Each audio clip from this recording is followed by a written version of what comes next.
हमने देखा था यशायाह के भविष्यवाणी के 6 अध्याय में पहले वचन से ही हमने देखा था कि यशायाह के पास एक विशेष प्रकार का जिम्मेदारी परमेश्वर ने दिया था। उसके पहले वचन में उसने जो वर्णन किया है वो जिम्मेदारी ऐसा था कि जिस वर्ष उज्जियाह राजा मरा, मैंने प्रभु को बहुत ही ऊंचे सिंहासन पर विराजमान देखा और उसके वस्त्र के घेर से मंदिर भर गया। तो अभी तक उसकी जिम्मेदारी का उल्लेख यहाँ पर नहीं किया है, उसने सिर्फ परमेश्वर के दर्शन के बारे में वहाँ पर लिखा है। लेकिन आगे हम देखेंगे कि परमेश्वर उसको बोलता है 9 वचन में, उसने कहा जा और इन लोगों से कहे सुनते ही रहो परंतु न समझो, देखते ही रहो परंतु न बूझो। तो इन लोगों के मन को मोटा और उनके कानों को भारी कर और उनकी आँखों को बंद कर, ऐसा न हो कि वे आँखों से देखें और कानों से सुने और मन से बूझे और मन फिराए और चंगे हो जाए। तो हमने ये बात को भी देखा कि किस प्रकार से हमने इसको मत्ती रचित सुसमाचार के 13 अध्याय में देखा, और यही बातों को प्रेरितों के पुस्तक में भी हमने देखा, और यही बात हमने आमोस के पुस्तक में भी 9 अध्याय के 11 और 12 वचन में देखा। ठीक है, तो यहाँ पे परमेश्वर को यशायाह पूछता है तो कब तक ऐसा करता रहेगा? तो परमेश्वर जवाब देता है, जब तक नगर न उजड़े और उनमें कोई रह न जाए और घरों में कोई मनुष्य न रह जाए और देश उजाड़ और सुनसान हो जाए और यहोवा मनुष्यों को उसमें से दूर कर दे और देश के बहुत से स्थान निर्जन हो जाए, चाहे उसके निवासियों का 10वां अंश भी रह जाए तो भी वह नष्ट किया जाएगा। परंतु जैसे छोटे या बड़े बांज वृक्ष को काट डालने पर भी उसका ठूंठ बना रहता है, वैसे ही पवित्र वंश उसका ठूंठ रहेगा। तो परमेश्वर ने जैसे नूह के वक्त में सब कुछ मिटा डाला, लेकिन परमेश्वर ने आगे दोबारा अगर उसको उत्पत्ति करना है तो उसने अपने मर्जी से जो उत्पत्ति को वो दोबारा से फैलाना चाहता है, उन जातियों को उसने बनाए रखा, जहाज के ऊपर संभाल के रखा। वहाँ से लेकर जब वो फैलने का समय आ गया तब परमेश्वर ने नूह को जहाज से उतरने के लिए बोला। उतरने के बाद में वो वहाँ पर ज़मीन पर उतरकर जब उसने होम बलि किया तो परमेश्वर ने उसको आशीर्वादित किया और उसको आने वाले समय के बारे में बताया। तो परमेश्वर बोलता है, मैं यहाँ पर जो काम करने जा रहा हूँ, यशायाह को बोलता है कि मैं यहाँ पर जो काम करने को जा रहा हूँ वो तुझे भेज रहा हूँ कि तू जाकर उनको इस प्रकार से बोलना शुरू कर। क्या बोलना शुरू कर? 9 वचन में कहा, जा और इन लोगों से कहे सुनते ही रहो परंतु न समझो, देखते ही रहो परंतु न बूझो। अगर देखा जाएगा ना तो यहाँ पर परमेश्वर यहूदा और यरूशलेम को पनिश करने के लिए शुरू कर रहा था। ओके, पनिश करने का वो इंतज़ाम कर रहा था। और जब यहूदा और यरूशलेम को पनिश करने का समय आया तो उसने यशायाह को भविष्यवाणी के लिए तैयार किया था। यशायाह के मुंह को स्वर्गदूत ने छुआ था। ओके, यहाँ पर देखिए क्या हो गया 4 वचन में, और पुकारने वाले के शब्द से डेवढ़ियों की नींव डोल उठी और भवन धुएं से भर गया। तब मैंने कहा, हाय हाय, मैं नष्ट हुआ, क्योंकि मैं अशुद्ध होठ वाला मनुष्य हूँ और अशुद्ध होठ वाले मनुष्यों के बीच में रहता हूँ, क्योंकि मैंने सेनाओं के यहोवा महाराजाधिराज को अपनी आंखों से देखा है।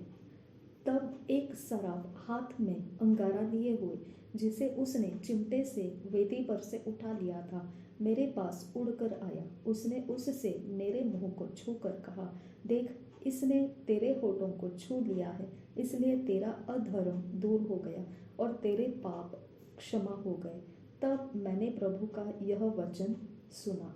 ओके, तो परमेश्वर का वो तैयारी करके दिया यशायाह को, और फिर बाद में यशायाह का सुनने का और बोलने का हियाव हुआ। वो सुना उसने, परमेश्वर कुछ बोल रहा है।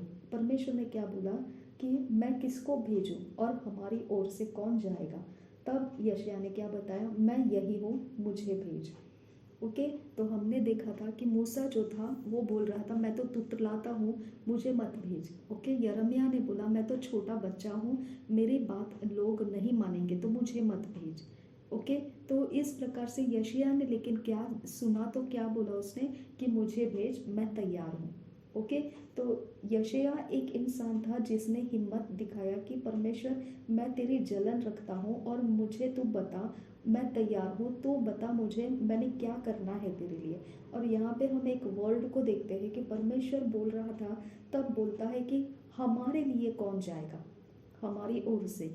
हमारी ओर से मतलब परमेश्वर अनेक वचन को वहाँ पर बोल रहा है। हमारी ओर से मतलब त्रिएक परमेश्वर हमको पता है। उत्पत्ति के 1 अध्याय के 26 वचन में वो बोलता है, हम मनुष्य को बनाएंगे। ओके। तो इसका मतलब परमेश्वर खुद बोलता है, लेकिन उसकी संगति में और भी कोई है, ये वहाँ पे पता चलता है। यहाँ पर भी परमेश्वर बोल रहा है, लेकिन उसके संगति में और भी कोई है, हमको मालूम पड़ता है। ओके। तो यशायाह को ये सारी बातों को सुनने के बाद में जब जिम्मेदारी मिली, तो उस जगह में परमेश्वर ने एक जगह पे ये भी बोला कि मैं उसको दोबारा बनाऊंगा।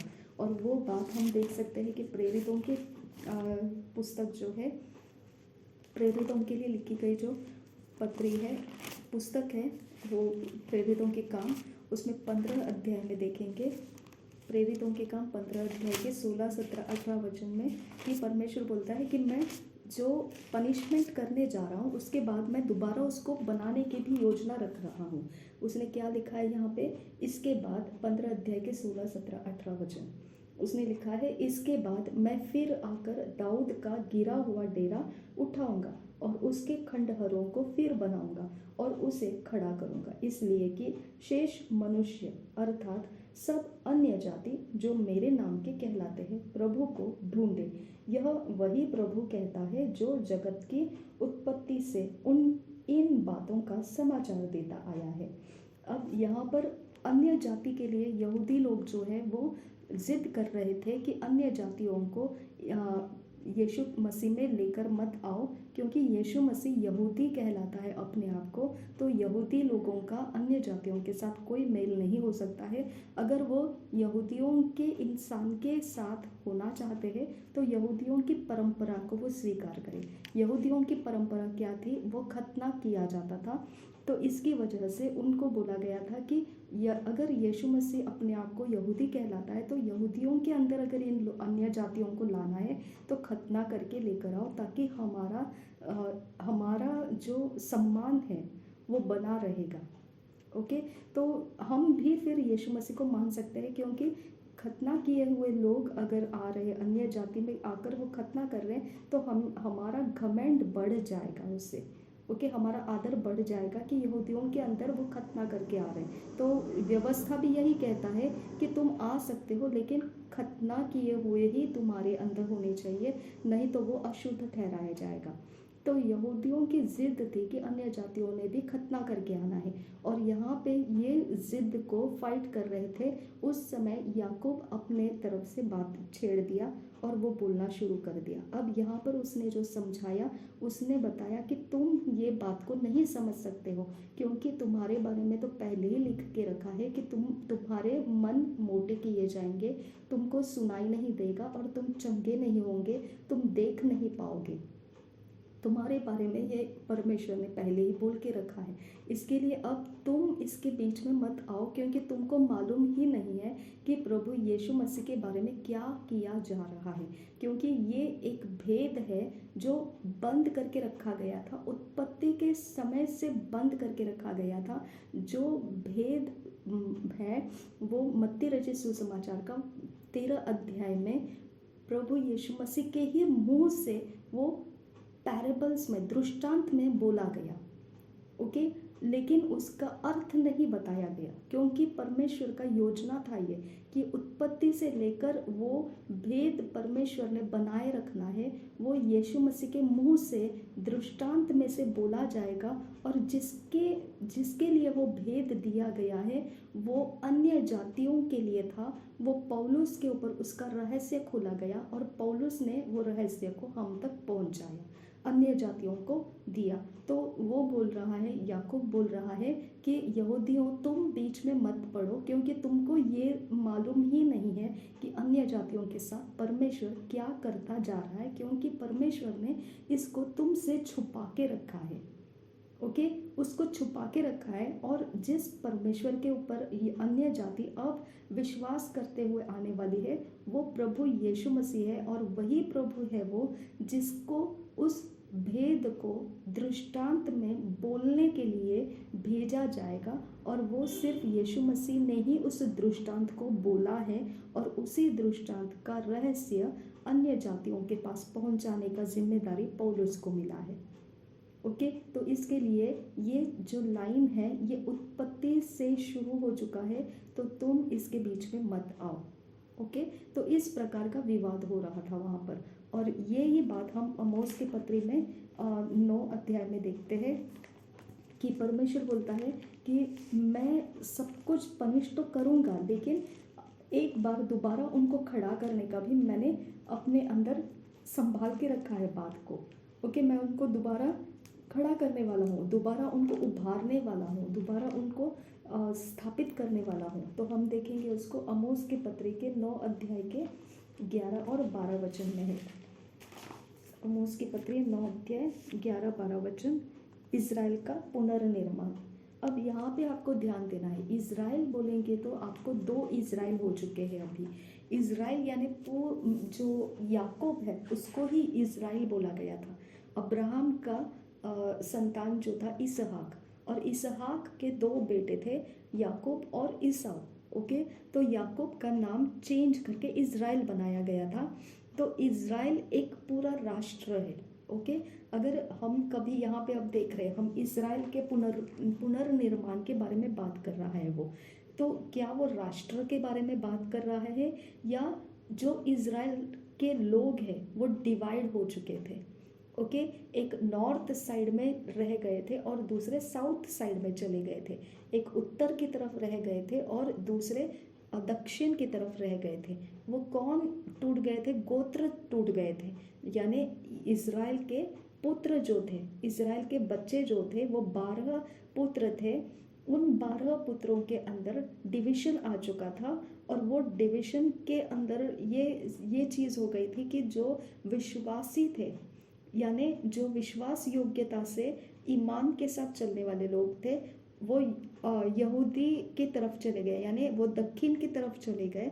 और दक्षिणी तरफ जो आए हैं उसको यहूदा का घराना कहा गया, और दक्षिण के अंदर से ही यीशु मसीह का जन्म भी हुआ है। ओके, तो दक्षिण के अंदर ही दाऊद भी था। ओके, तो दक्षिण के अंदर यशय था, यशय का पुत्र दाऊद। ओके, तो यशय था। तो दक्षिण जो है वो यहूदा का घराना है, और यहूदा के घराने में से ही दाऊद की गद्दी बनी थी, और दाऊद के गद्दी से ही आगे यीशु मसीह को राज्य करने के लिए गद्दी पर बिठाया जाएगा, ये बात को कहा गया था। ओके, तो परमेश्वर जब इज़राइल के बारे में, पुनर्निर्माण के बारे में बोल रहा है, तो अब यहाँ पे यहूदा के बारे में तो नहीं है निश्चित, लेकिन और एक घराना है जो उत्तर की ओर चले गए गोत्र है, याकूब के पुत्र। ओके, जिनको गोत्र कहा गया है। घराना एक और बन गया वहाँ पे जाके, वो उत्तर की ओर जो बन गया वो इज़राइल का घराना है। तो अब यहाँ पर जब बोल रहा है परमेश्वर इज़राइल के पुनर्निर्माण के बारे में, तो वो किसके बारे में बोल रहा है? ओके, तो हमको यहाँ पे समझ में आना चाहिए, यशायाह भविष्यद्वक्ता ने पहले ही इसको क्लियर कट बता दिया कि परमेश्वर जो काम कर रहा है वो भविष्यवाणी का काम यहूदा और यरूशलेम को पनिशमेंट देने के बारे में ये यशायाह के पास बार बार भविष्यवाणी आ रहा था। यानी परमेश्वर का इंटरेस्ट यशायाह के अंदर से बात करने का क्या था? यहूदा और यरूशलेम के साथ वो डील कर रहा था। ओके, यरूशलेम एक सिटी है, एक शहर है जिसे हम दाऊद नगरी भी कहते हैं। ओके, यरूशलेम एक सिटी है, लेकिन यहूदा घराना जो है वो अलग है, और यरूशलेम सिटी अलग है, और इज़राइल घराना अलग है। ओके, तो हमको ठीक से समझ में आना चाहिए कि परमेश्वर इज़राइल राष्ट्र को बोल रहा है, जो पूरे इकट्ठे 12 बच्चे जो याकूब के हैं, याकूब का घर, याकूब जो इज़राइल है उस नाम से जो राष्ट्र बना, क्या परमेश्वर उस राष्ट्र के बारे में बोल रहा है?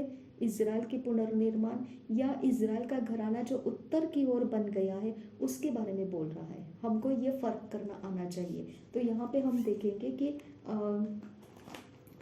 11 और 12 वचन में इज़राइल का पुनर्निर्माण। उस समय मैं दाऊद की गिरी हुई झोपड़ी को खड़ा करूँगा और उसके बाड़े के नाकों को सुधारूंगा और उसके खंडहरों को फिर बनाऊंगा और जैसा वह प्राचीन काल में था उसको वैसा ही बना दूंगा, जिससे वे बचे हुए एदोमियों को वरन सब जातियों को जो मेरी कहलाते हैं अपने अधिकार में ले।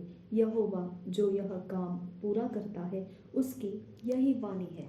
तो हम यहाँ पे क्या देख रहे हैं कि परमेश्वर दोबारा इज़राइल को पुनर्स्थापित करने की तैयारी में लगा हुआ है और वो एग्जैक्टली नाम लेके बोल रहा है। वो यहाँ पे क्लियरली नाम लेके बोल रहा है, उस समय में दाऊद की गिरी हुई झोपड़ी। ओके, उस समय में दाऊद की गिरी हुई झोपड़ी बोलेंगे तो दाऊद यरूशलेम में था, वो राजा यहूदा के कंट्रोल में काम कर रहा था। ओके, तो यहाँ पे वो दाऊद का जिक्र कर रहा है, यानी वो दक्षिण एरिया की बात कर रहा है। ओके, और अगर हम देखेंगे प्रेरितों के काम 15 अध्याय के 16, 17, 18 के अंदर वहाँ लिखा है, इसके बाद मैं फिर आकर दाऊद का गिरा हुआ डेरा उठाऊंगा और उसके खंडहरों को फिर बनाऊंगा और उसे खड़ा करूंगा, इसलिए कि शेष मनुष्य अर्थात सब अन्य जाति जो मेरे नाम से कहलाती है प्रभु को ढूंढे। यह वही प्रभु कहता है जो जगत की उत्पत्ति से इन बातों का समाचार देता आया है। अब अगर हम यशायाह के 7 अध्याय में देखेंगे तो 6 अध्याय में देखेंगे तो परमेश्वर ने बोला ये एक एरिया ऑफ लाइफ है कि तुझे पूरा काम मेरा करना है, कि उनको अंधा गूंगा पहरा रखना है ताकि वो मेरे कारण चंगाई ना पाए। लेकिन एक विशेष बात मैं बता के रखता हूँ कि ये वचन ऐसा है, देखिए उसका विशेष बात क्या था। 13 वचन, चाहे उसके निवासियों का 10वां अंश भी रह जाए तो भी यह नष्ट किया जाएगा। यानी उसने इतना उसको पनिश करने का सोच लिया है, यहूदा और यरूशलेम को इतना पनिश करने का सोच लिया है कि उसने बोला कि अब जो हो सो हो, उसका 10th पार्ट भी अगर बच जाएगा तो भी मैं उसको नहीं रखूँगा, ख़त्म कर दूँगा, उसके साथ बुरा व्यवहार रखूँगा, मैं उसको जीने नहीं दूँगा आगे। और यहाँ पे क्या लिखा है, परंतु अब देखो वो बोल रहा है मैं चाहे जितना अपना जोर लगा दूँ, जितना मैं अपना जोर लगा दूँ और मैं पूरा ख़त्म भी कर दूँ तो भी एक बात कायम रहने वाली है। वो क्या है, जैसे छोटे या बड़े बांज वृक्ष को काट डालने पर भी उसका ठूंठ बना रहता है, वैसे ही पवित्र वंश उसका ठूंठ रहेगा। अब ये पवित्र वंश कौन है हम नहीं जानते हैं। ओके, उसने यहूदा और यरूशलेम के ऊपर न्याय भेजने का इंतज़ाम तो लगा दिया। ओके, लेकिन पवित्र वंश तो जो उत्तर की ओर है वो लोग भी पवित्र वंश है। ओके, क्योंकि इज़राइल राष्ट्र खुद परमेश्वर का पवित्र प्रजा, पवित्र वंश है। ओके, चुनी हुई प्रजा है। ओके, तो ये पता नहीं हमको क्या वो इज़राइल घराने की बात करेगा या क्या वो यहूदा घराने की बात करेगा, हम नहीं जानते हैं। लेकिन परमेश्वर का कहना क्या है, चाहे मैं यहूदा को और यरूशलेम को इतना ज़्यादा पनिश करूँगा कि उसका 10th पार्ट भी, 10वां अंश भी रहेगा नहीं, इतना मैं उसका काट करने वाला हूँ, लेकिन फिर भी मैं बोलता हूँ कि पवित्र वंश उसका ठूंठ बना रहेगा। ओके, ठूंठ का मतलब क्या है कि जो ज़मीन के नीचे रहता है वो जड़ है। ओके, उस जड़ की मजबूती से पेड़ खड़ा रहता है। ओके, तो हम पेड़ का शुरुआत ज़मीन के ऊपर देखेंगे ना, उसे ठूंठ कहा जाता है। जो जड़ तो ज़मीन के नीचे है, लेकिन उस जड़ की ताकत से जो ऊपर उठकर मजबूत हो चुका है उसको ठूंठ कहा जाता है। और उस ठूंठ के बारे में परमेश्वर कहता है पवित्र वंश उसका ठूंठ बना रहेगा। ओके, यानी परमेश्वर बोल रहा है कि चाहे मैं जितना भी क्रोध करूं, भड़क जाऊं, नाश कर दूं, यहूदा और यरूशलेम के ऊपर मैं अपना सारा गुस्सा उतारूं, फिर भी मैं एक बात को तो क्लियर कट बताता हूं कि एक ऐसा एरिया ऑफ लाइफ संभाला जाएगा जिसके अंदर से वो दोबारा इसराइलियों का घराना, इसराइलियों का राष्ट्र तैयार कर सकता है। ओके, तो एक ठूंठ वो बचा के रखेगा। हम अगर इसको देखेंगे निर्गमन की पुस्तक के अंदर, तो यही सेम बात हमको देखने को मिलता है कि मूसा को परमेश्वर बोलता है कि तेरे द्वारा मैं एक ऐसी जाति को अब तैयार करूँगा, क्योंकि मैं इसराइल से उबता गया हूँ। ओके, वो बोलता है मैं बोर हो चुका हूँ इसराइल के द्वारा, क्योंकि इसराइल मेरे ऊपर भरोसा ही नहीं करना चाहती है। तो मूसा बोलता है मुझे वो प्रायोरिटी नहीं चाहिए। अगर तूने मुझे इस्तेमाल करके, मेरे से मेहनत करवा के, तूने राजा के साथ, फिरौन के साथ मिस्र के अंदर जाके फाइट करके तेरे लोगों को छुड़वा के लाया, ओके, अब तो उन्हीं में से सिलेक्ट कर, ताकि तेरी नामधराई ना हो जाए, तेरी बेइज्जती ना हो जाए, फिरौन के अंदर ये घमंड ना आ जाए कि क्या फ़ायदा हो गया, ये इतना मेरे साथ फाइट किया, इतना मेरे साथ झिझक किया, और फिर जाके उसी के जो छुड़ा के लेकर गया उसी को वो उसने ख़त्म कर दिया। ये नामधराई ना हो। तू इससे अच्छा क्या कर, तू मेरी परवाह मत कर, तू मेरे द्वारा और एक जाति बनाने की कोशिश मत कर, तूने जो बचा के लाया है उसी के अंदर से तू अपने लिए प्रजा को तैयार कर। समझ में आया? तो वो बोलता है ताकि तेरी नाम धराई ना हो, ताकि तेरी बेइज्जती ना हो। तो परमेश्वर को वो बोलता है तू वाचा को याद कर, तूने क्या वाचा दिया था। ओके, तूने अब्राहम को, इसहाक को क्या वाचा दिया था, वो वाचा को तो याद कर। उस वाचा के खातिर तो मेरे द्वारा कुछ लाने की कोशिश मत कर, उस वाचा के खातिर तो तेरी ही वाचा के अंदर के लोगों को इस्तेमाल कर और तेरे काम को आगे बढ़ा। ओके, उनको ख़त्म करने का जिद मत लगा। तो इसके कारण यहाँ पे वचन में क्या लिखा है 6 अध्याय के आखिरी में कि पवित्र वंश उसका ठूंठ बना रहेगा। ओके, यानी पवित्र जाति जो परमेश्वर ने मिस्र देश में से छुड़वा कर लाया है, उसकी ठूंठ वो बनाए रखेगा, यानी इज़राइल राष्ट्र का ठूंठ बना के रखेगा वो। समझ में आया? इज़राइल राष्ट्र को पूरी तरह से वो नाश होने नहीं देगा। क्यों ऐसा? क्योंकि परमेश्वर का वाचा था वो अब्राहम के साथ, अब्राहम, इसहाक, याकूब के साथ परमेश्वर का वाचा था वो। इसके लिए वो इज़राइल को कभी भी कंप्लीटली डिस्ट्रॉय नहीं करेगा। वो बोलता है पवित्र वंश यानी पवित्र बीज, इंग्लिश में इसको लिखा है होली सीड। ओके, इंग्लिश में लिखा है holy seed shall will be his substance there on. Okay, यानी दोबारा पुनर्निर्मित करने के लिए होली सीड बचाया हुआ मिलेगा उसको। ओके, जिसके अंदर से वो दोबारा ब्रांचेस को फैला सकता है, क्योंकि ठूंठ है तो ब्रांचेस होगा।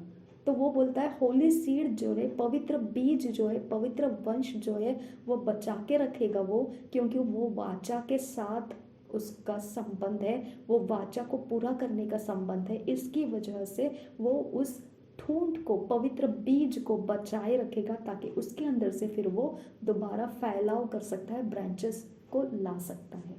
ओके, तो हम देखेंगे निर्गमन की पुस्तक को। निर्गमन की पुस्तक उसके 32 अध्याय का 9 वचन से हम देखेंगे 14 वचन तक। निर्गमन की पुस्तक 32 अध्याय 9 वचन से 14 वचन हम देखेंगे।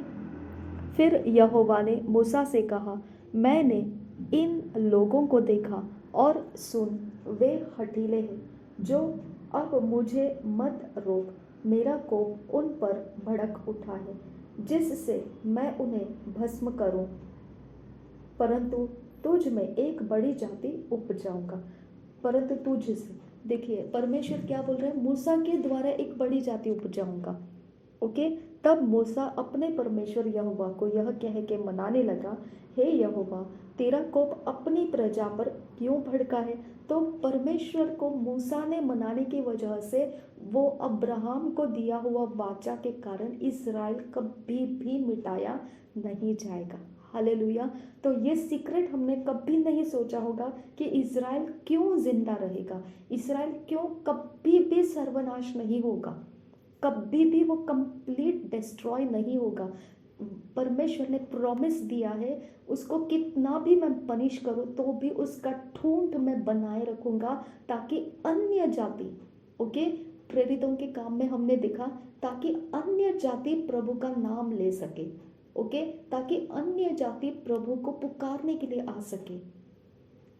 समझ में आया? तो हम अन्य जाति क्यों प्रभु के पास आ रहे हैं? क्योंकि परमेश्वर ने उस वक्त मूसा की मान ली, ओके, और परमेश्वर ने बोला ठीक है, मैं तेरे ही अंदर से वो पवित्र जाति को अब तैयार करूंगा। मूसा बोलता है सॉरी सॉरी सॉरी, मेरे से नहीं, ओके, जिसको तूने मेहनत लगा के छुड़वा के लाया है, तूने अब्राहम को दिए हुए वाचा के कारण उनको छुड़वा के लाया है, उसी वाचा को तू अपने स्मरण में रख और उसी को तू आगे लेकर जा, क्योंकि तू वाचा रखा है कि तू उनको एक प्रॉमिस लैंड में लेकर जाने वाला है, एक वाचा के प्रदेश में तो उनको देने वाला है, तो उनको एक वाचा का जिम्मेदारी को पूरा करने वाला है, तो उनको वो पूरा करके देने में विश्वास योग्य रहे। नहीं तो जो मिस्र है वो तुझ पर हंसेगा कि इसने इतना मेहनत करके इनको यहाँ से लेकर गया, लेकिन आखिरी में उन्हीं को उसने नाश कर दिया। देखो वहाँ पर क्या लिखा है, 12 वचन, मिस्री लोग यह क्यों कहने पाए, वह उनको बुरे अभिप्राय से अर्थात पहाड़ों में घात करके धरती पर से मिटा डालने के लिए की मनसा से निकाल ले गया। तो अपने भड़के हुए कोप को शांत कर और अपनी प्रजा को ऐसी हानि पहुंचने से फिर जा, अपने दास अब्राहम, इसहाक और याकूब, ओके, याकूब का नाम क्या था? इज़राइल, ओके, याकूब को स्मरण कर, जिनसे तूने अपनी ही शपथ खाकर यह कहा था, मैं तुम्हारे वंश को आकाश के तारों के तुल्य बहुत करूंगा, और यह सारा देश जिसकी मैंने चर्चा की है तुम्हारे वंश को दूंगा कि वे उसके अधिकारी सदैव बने रहे। ओके, तो ये वंश मैंने बोला कि परमेश्वर ने 6 अध्याय, यशायाह के 6 अध्याय में क्या बोला, लास्ट में देखो, वैसे ही पवित्र वंश उसका ठूंठ रहेगा। परमेश्वर ने बोला कि वो वंश कभी भी नहीं मरेगा, कभी भी पूरी तरह से खत्म नहीं होगा, उसका वंश पूरी तरह से पृथ्वी के ऊपर से खत्म नहीं किया जाएगा, वो बचा रहेगा, ताकि उसके अंदर से दोबारा परमेश्वर ब्रांचेस को तैयार कर सकता है। हालेलुया। तो ये 6 अध्याय में लिखा हुआ था। अब हम जाएंगे और देखेंगे 6 अध्याय के बाद 7 अध्याय में आएंगे। 7 अध्याय के अंदर जब हम आ रहे हैं तो इस अध्याय के अंदर हमको पहले याद रखना है कि यहूदा और यरूशलेम के बारे में यशायाह को बात किया जा रहा है। ये यहूदा और यरूशलेम जो है, यरूशलेम नगर है और यहूदा जो है वो घराना है जो दक्षिण की ओर चले गए, जो विश्वास में मतलब विश्वास योग्य रहे थे। ओके, वो घराना, वो लोग जो लेवी के साथ थे, याजक और लेवी थे वो लोग, ओके, याजक और लेवी लोग थे वो, और वो घराना यहूदा बन गया। ओके, और वो उत्तर की ओर चले गए, और जो बाकी लोग थे वो इज़राइल बन के दक्षिण की ओर चले आए। वो यहूदा का घराना दक्षिण की ओर चले आए, याजक और लेवी, ओके, ये विश्वास के साथ थे, मतलब परमेश्वर के विरोध फिर जाना नहीं चाहते थे, मतलब धोखा नहीं देना चाहते थे, परमेश्वर के नियमों का उल्लंघन नहीं करना चाहते थे, व्यवस्था का उल्लंघन नहीं करना चाहते थे। ये लोग जो थे ये याजक और लेवी लोग थे। ओके, वो दक्षिण की तरफ आ चुके थे। वो दक्षिण की तरफ आने के बाद में उनका घराना क्या बन गया, उनका घराना यहूदा का घराना बन गया। यहूदा के घराना एक बात है, और उसके एक नगरी है जो यरूशलेम नाम की नगरी है। ओके, तो अब यहूदा का घराना जो है ये एक दक्षिण की ओर रह गया और बाकी जो बचे हुए लोग थे इज़राइल राष्ट्र के, वो उत्तर की ओर चले गए और वो इज़राइल का घराना बन गया। ओके, तो यशायाह के पास जो भविष्यवाणी आ रही है वो यहूदा और यरूशलेम के बारे में आ रही है। ओके, और जैसे हमने पहले ही देखा है कि यशायाह के पास जो पहले अध्याय से लेकर 39 अध्याय तक आप देखेंगे तो पूरा फाइट करने वाला समय है, पूरा ये परमेश्वर का गुस्सा उतारने का समय है, वो सब इसके अंदर बयान किया है। लेकिन 40 अध्याय से लेकर आगे जो भी यशायाह का 66 अध्याय तक हम देखते हैं, 27 अध्याय है, उसके अंदर हम देखते हैं कि पूरा तसल्ली देने वाला वातावरण आपको वहाँ पर मिल जाता है। जो नया नियम का तसल्ली है वो आपको उन अध्याय में मिल जाते हैं। तो यहाँ पे अब यहूदा और यरूशलेम के ऊपर परमेश्वर गुस्सा उतारने के लिए जा रहा है। ओके, इसके अंदर आप देखेंगे कि दो राजा हैं जो एक दूसरे के साथ सहमत हो जाते हैं। 7 अध्याय में वो एक दूसरे के साथ सहमत हो जाते हैं और हमने देखा 6 अध्याय के पहले वचन में जो उज्जिया राजा था वो मर गया। ओके, उज्जिया राजा यहूदा में राज्य कर रहा था। ओके, तो उज्जिया राजा मरने के बाद में उज्जिया का पोता जो था, आहाज उसका नाम है। ओके, आहाज योताम राजा का बेटा था। ओके, अब आहाज जो है उसके पहले योताम था। आहाज का पिता योताम है, तो डेफिनेटली उज्जिया के बाद योताम रह गया और योताम के बाद वाला ये आ गया है आहाज। ओके, तो पीढ़ी बीत चुकी है यहाँ पर। ओके, यहाँ पर अब जो पीढ़ी है वो आहाज की पीढ़ी है, उज्जिया का पोता है वो, यानी बेटे का जनरेशन खत्म हो चुका है, बेटे का समय खत्म हो चुका है और बेटे के बाद वाला समय आ चुका है, तो ये पोता है उज्जिया का। ओके, तो इसके लिए अगर पवित्र बाइबल में इन दोनों राजाओं का देखेंगे, उज्जिया और योताम के बारे में, तो वो परमेश्वर के भय के साथ थे, क्योंकि हमने पहले ही देखा कि दक्षिण की ओर कौन आए थे, जो विश्वास के साथ रहने वाले थे, परमेश्वर के साथ विश्वास के साथ रहने वाले थे। उसके कामों में वो कोई भी करप्शन करने की मनसा नहीं थी उनके पास।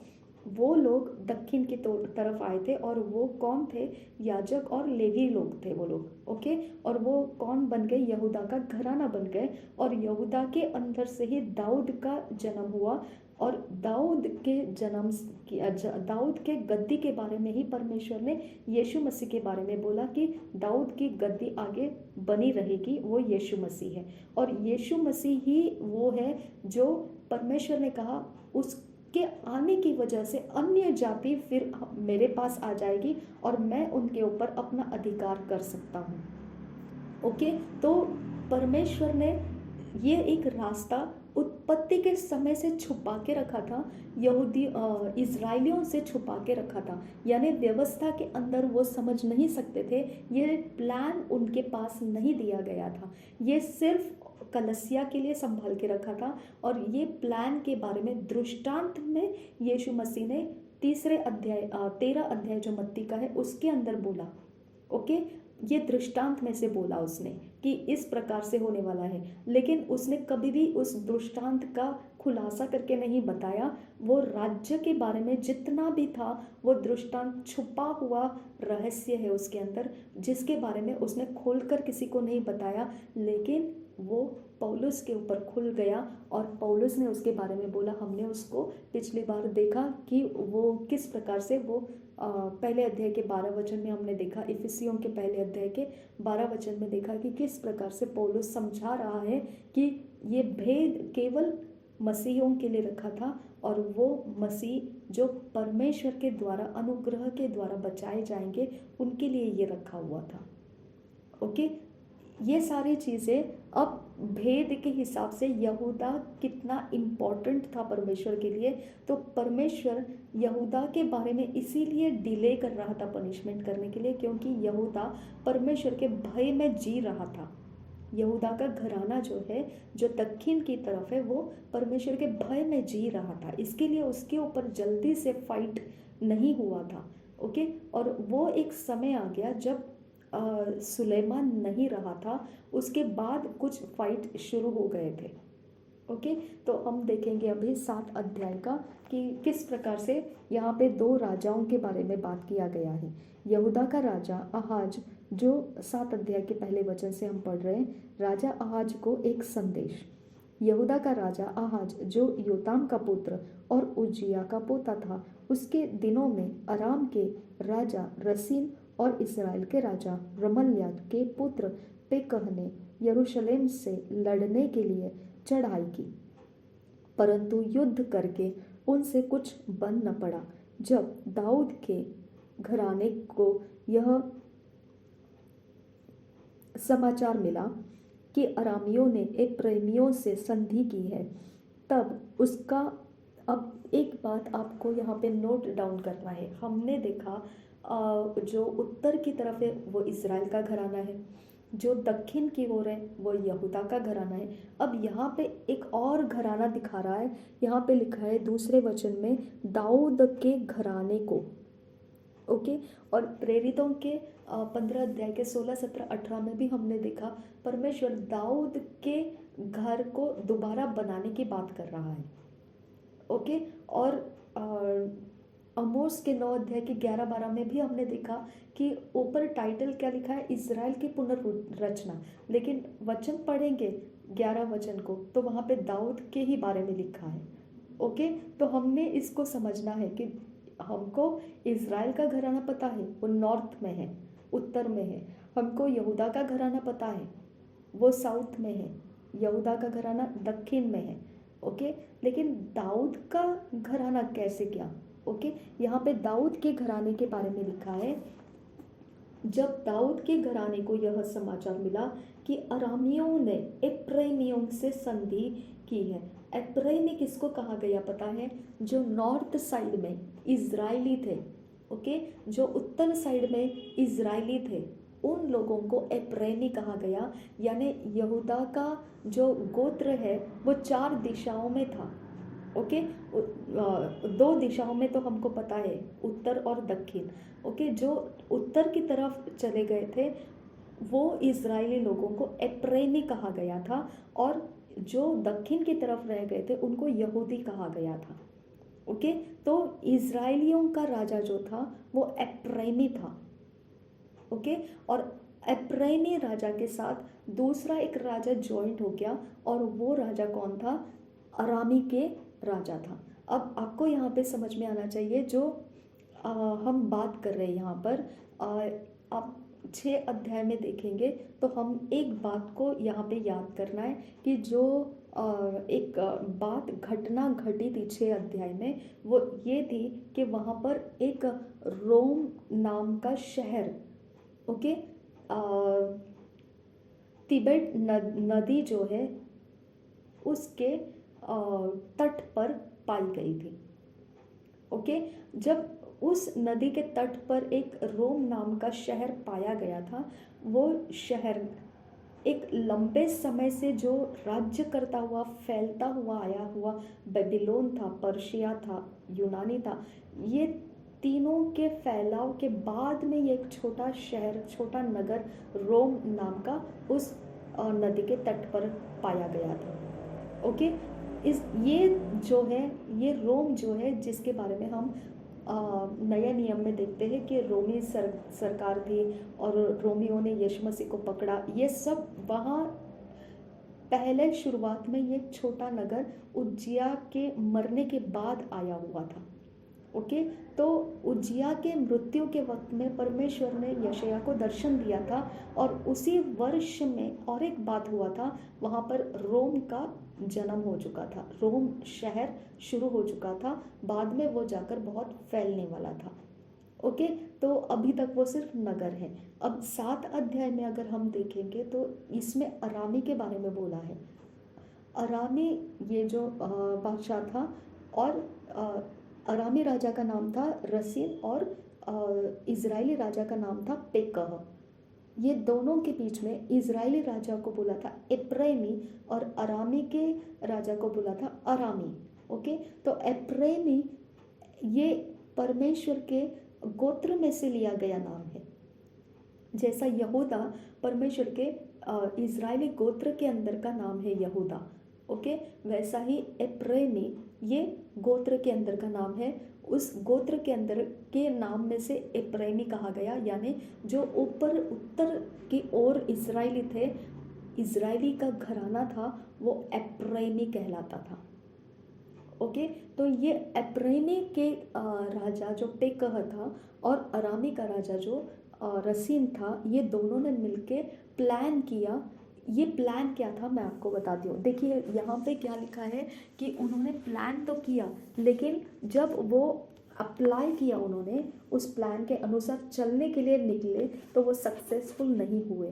देखो यहाँ पे क्या लिखा है, 7 अध्याय के पहले वचन से, यहूदा का राजा आहाज जो योताम का पुत्र और उज्जिया का पोता था, उसके दिनों में अराम के राजा रसीन और इसराइल के राजा रमल्याह के पुत्र पेकह ने यरूशलेम से लड़ने के लिए चढ़ाई की, परंतु युद्ध करके उनसे कुछ बन न पड़ा।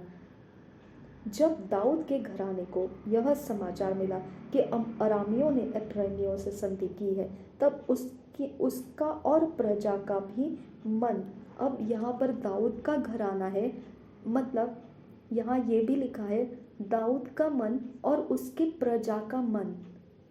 तो यहाँ पे यहूदा का घराना, दाऊद का घराना, दाऊद की प्रजा हमको समझ में आना चाहिए अभी। ओके, तो यहूदा अकेला नहीं था वहाँ पर। ओके, यहूदा का राजा आहाज था, लेकिन दाऊद कतरा गया जब आहाज के इस ऊपर अटैक आ गया। ओके, यहूदा के ऊपर अटैक आ गया तो दाऊद डर गया, दाऊद हड़बड़ी में आ गया। और आहाज यहूदा का राजा है, दाऊद को क्या प्रॉब्लम होना चाहिए।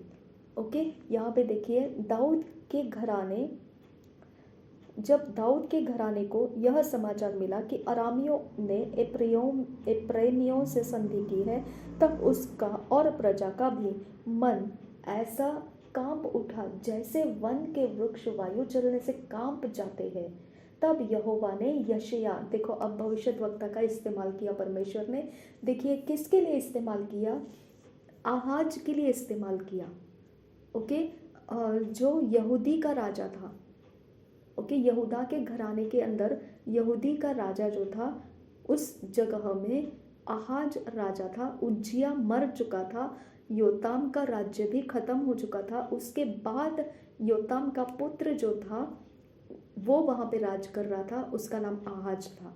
तो परमेश्वर ने उज्जिया के बाद, योताम के बाद, फिर जब आहाज आया, उस समय के युद्ध के अंदर परमेश्वर ने यशायाह को भविष्यवाणी देने के लिए आहाज के पास भेंट करने के लिए भेज दिया। देखो यहाँ पे क्या लिखा है, तब यहोवा ने यशायाह से कहा, अपने पुत्र शार्याशुब को लेकर धोबियों के खेत की सड़क से ऊपर वाले पोखरे की नाली के सिरे से आहाज से भेंट करने के लिए जा, और उससे कहे सावधान और शांत हो, और उन दोनों धुआं निकलती लुकटियों से, देखिए जो यहूदा घराने के ऊपर यहूदा का राजा के साथ फाइट करने के लिए निकले हुए थे, उनको परमेश्वर क्या बोल रहा है, उन धुआं निकलते लुकटियों से ये कहने के लिए जा। ओके, धुआं निकलती लुकटियां कहा उसने, यानी उसका हार्ट यहूदा के पास था। ओके, यहाँ पे क्या बता रहा है वो, कि धुआं निकलती लुकटियों से, अर्थात रसीन और अरामियों से, रसीन और अरामियों के भड़के हुए कोप से और रमल्याह के पुत्र से मत डर, और न तेरा मन कच्चा हो, क्योंकि अरामियों और रमल्याह के पुत्र समेत एप्रैमियों ने यह कहकर तेरे विरुद्ध बुरी युक्ति ठानी है कि आओ हम यहूदा पर चढ़ाई करके उसको घबरा दे और उसको अपने वश में लाकर ताबेल के पुत्र को राजा नियुक्त कर दे। इसलिए प्रभु यहोवा ने यह कहा है कि यह युक्ति न तो सफल होगी और न पूरी। तो 7 वचन को ही हम देखते हैं पहले वचन के आखिरी में, परंतु युद्ध करके उनसे कुछ बन न पड़ा। आपको समझ में आया?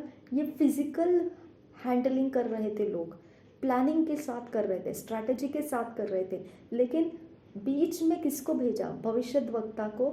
और सेकेंड थिंग, परमेश्वर ने उसका कंट्रोल लिया। क्या कंट्रोल लिया?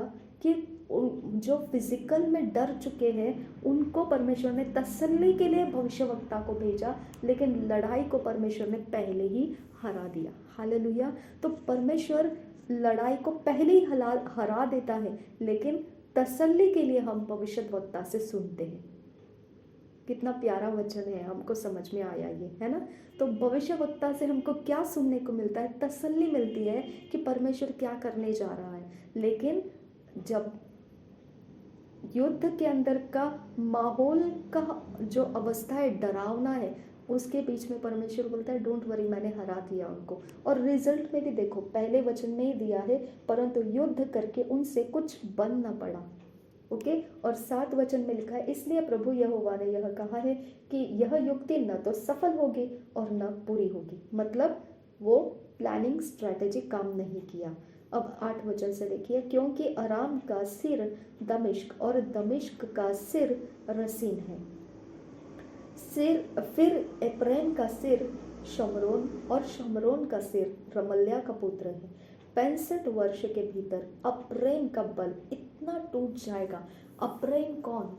जो नॉर्थ साइड में है। ओके। अप्रेम का बल इतना टूट जाएगा जो उत्तर की तरफ है, कि वह जाति बनी न रहेगी। यदि तुम लोग इस बात की प्रतीति न करो तो निश्चय तुम स्थिर न रहोगे। अब परमेश्वर ने ऐसे क्यों कहा? यदि तुम लोग इस बात की प्रतीति न करो, अगर तुम मेरी बात को विश्वास न करो तो निश्चय तुम स्थिर न रहोगे। ऐसा क्यों कहा? क्योंकि जिस तरह से दाऊद की अवस्था हो गई, उस तरह से तुम्हारी अवस्था होती रहेगी। फिर दाऊद की अवस्था क्या हुई थी? 2 वचन में आखिरी में देखो, जैसे वन के वृक्ष वायु चलने से कांप जाते हैं। ओके। तो आप कांपते रहेंगे, डरते रहेंगे, थरथराते रहेंगे, व्याकुल होते रहेंगे। तो परमेश्वर बोलता है तुम मेरे बात पर विश्वास नहीं करोगे तो ऐसे ही डरते रहोगे, जबकि मैंने बोल दिया है कि वो जो तुम्हारा विरोधी है वो कमज़ोर पड़ने वाला है। और बहुत उसने टाइमिंग भी दिया। क्या टाइमिंग दिया? 65 वर्ष के भीतर ऐसा होने वाला है। ओके।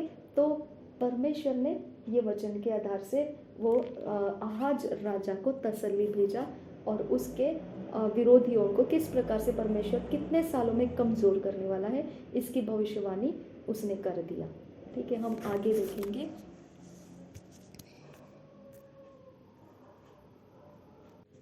हमको यहाँ पे क्या समझ में आता है पता है? कि परमेश्वर ने यहूदा और यरूशलेम के लिए न्याय भेजने का तो सोच के रखा है। ओके। लेकिन देखो, यहूदा के ऊपर फाइट करने के लिए लोग उठे तो परमेश्वर ने तुरंत अपना सहायता उसको भेजा। यानी परमेश्वर ये नहीं कर रहा है कि कंप्लीटली उसको डिस्ट्रॉय होने देगा। जैसा उसने अब्राहम को वाचा दिया है, उसने बोला है कि मेरा वंश, जो पवित्र वंश है, उसका ठूंठ बना रहेगा।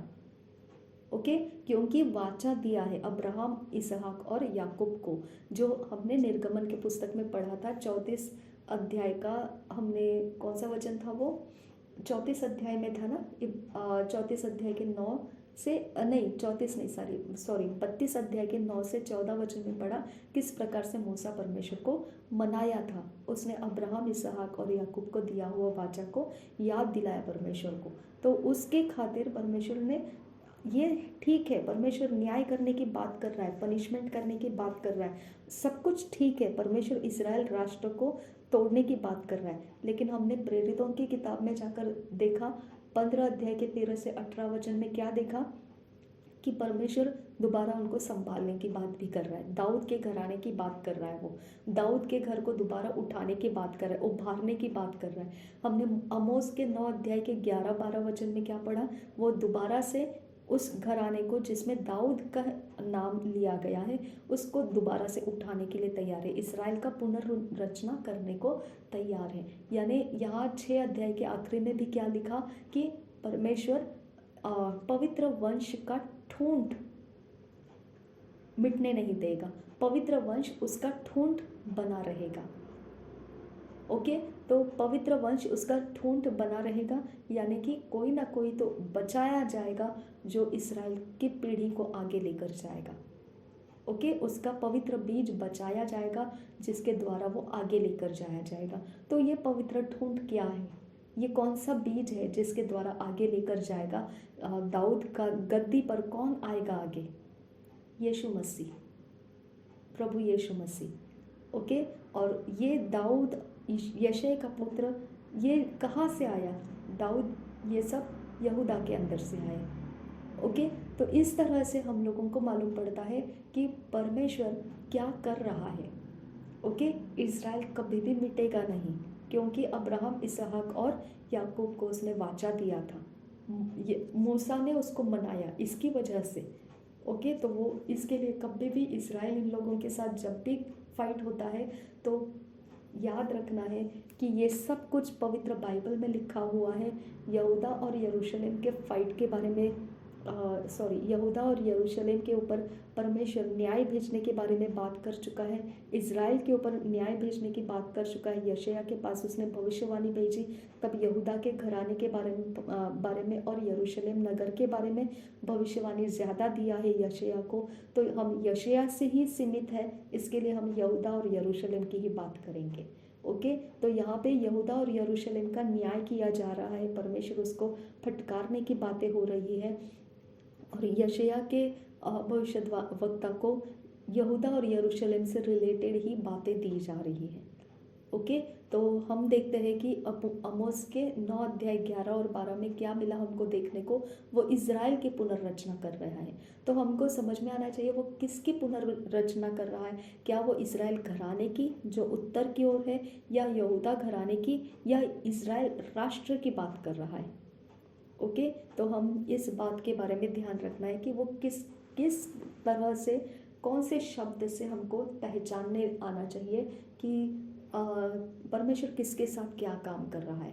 क्या वो इज़राइल घराने के साथ जो उत्तर में है, क्या वो यहूदी घराने के साथ जो दक्षिण में है, या पूरा इज़राइल राष्ट्र के बारे में बात कर रहा है।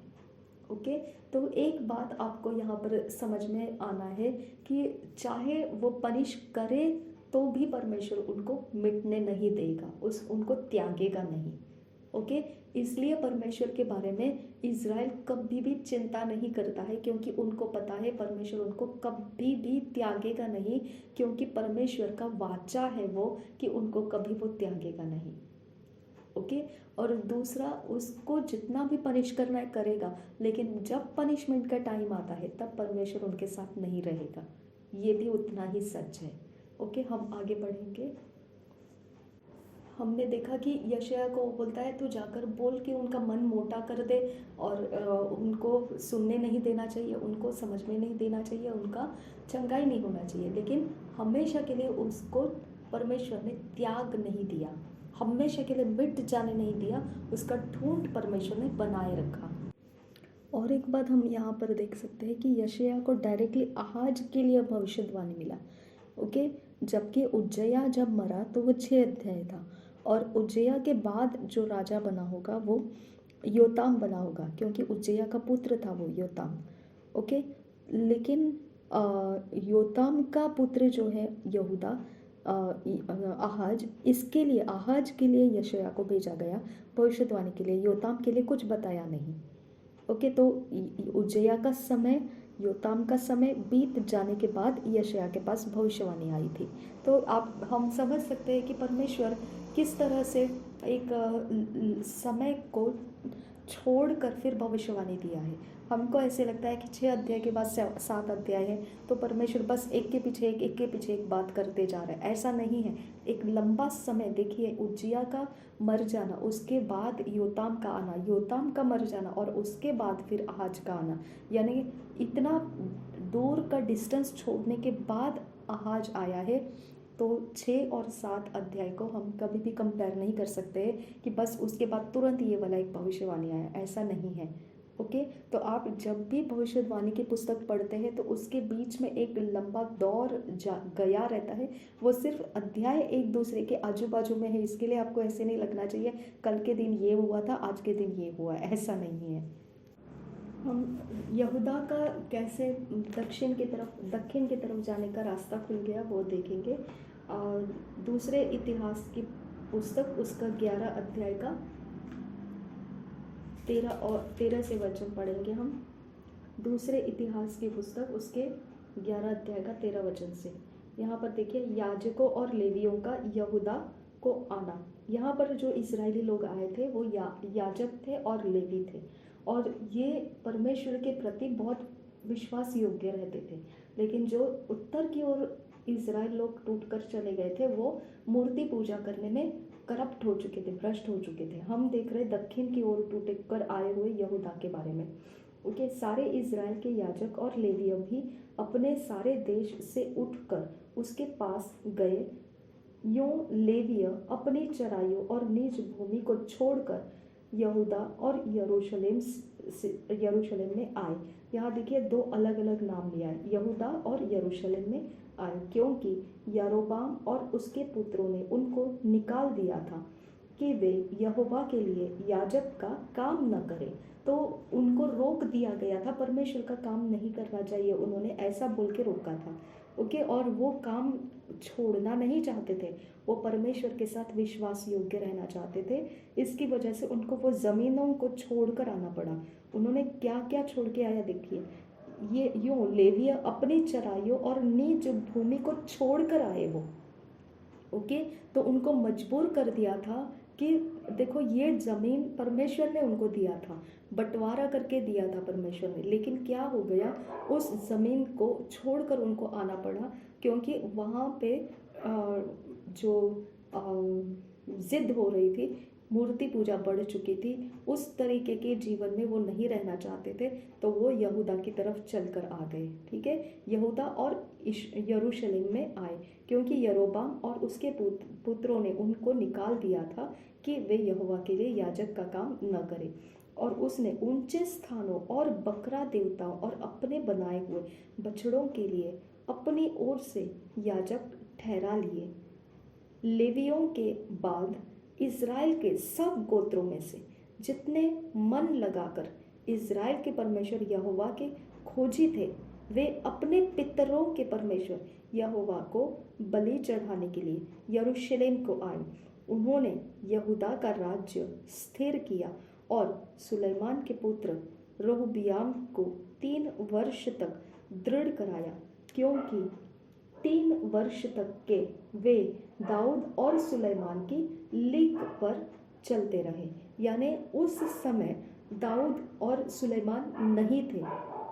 ओके, जो दाऊद का घराना था, घराना अलग है, लेकिन दाऊद राज्य कर रहा था, वो समय ख़त्म हो चुका था, और सुलेमान राज्य कर रहा था, वो भी ख़त्म हो चुका था। ओके, यहाँ पर वो टूट कर आ चुके थे, और ये टूटने का समय सुलेमान के बाद हुआ समय है।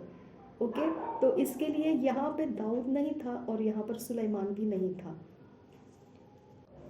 अब अगर देखा जाएगा तो इज़राइल लोगों ने ज़्यादा गलत काम किया था, मूर्ति पूजा में जाकर वो भ्रष्ट हो चुके थे।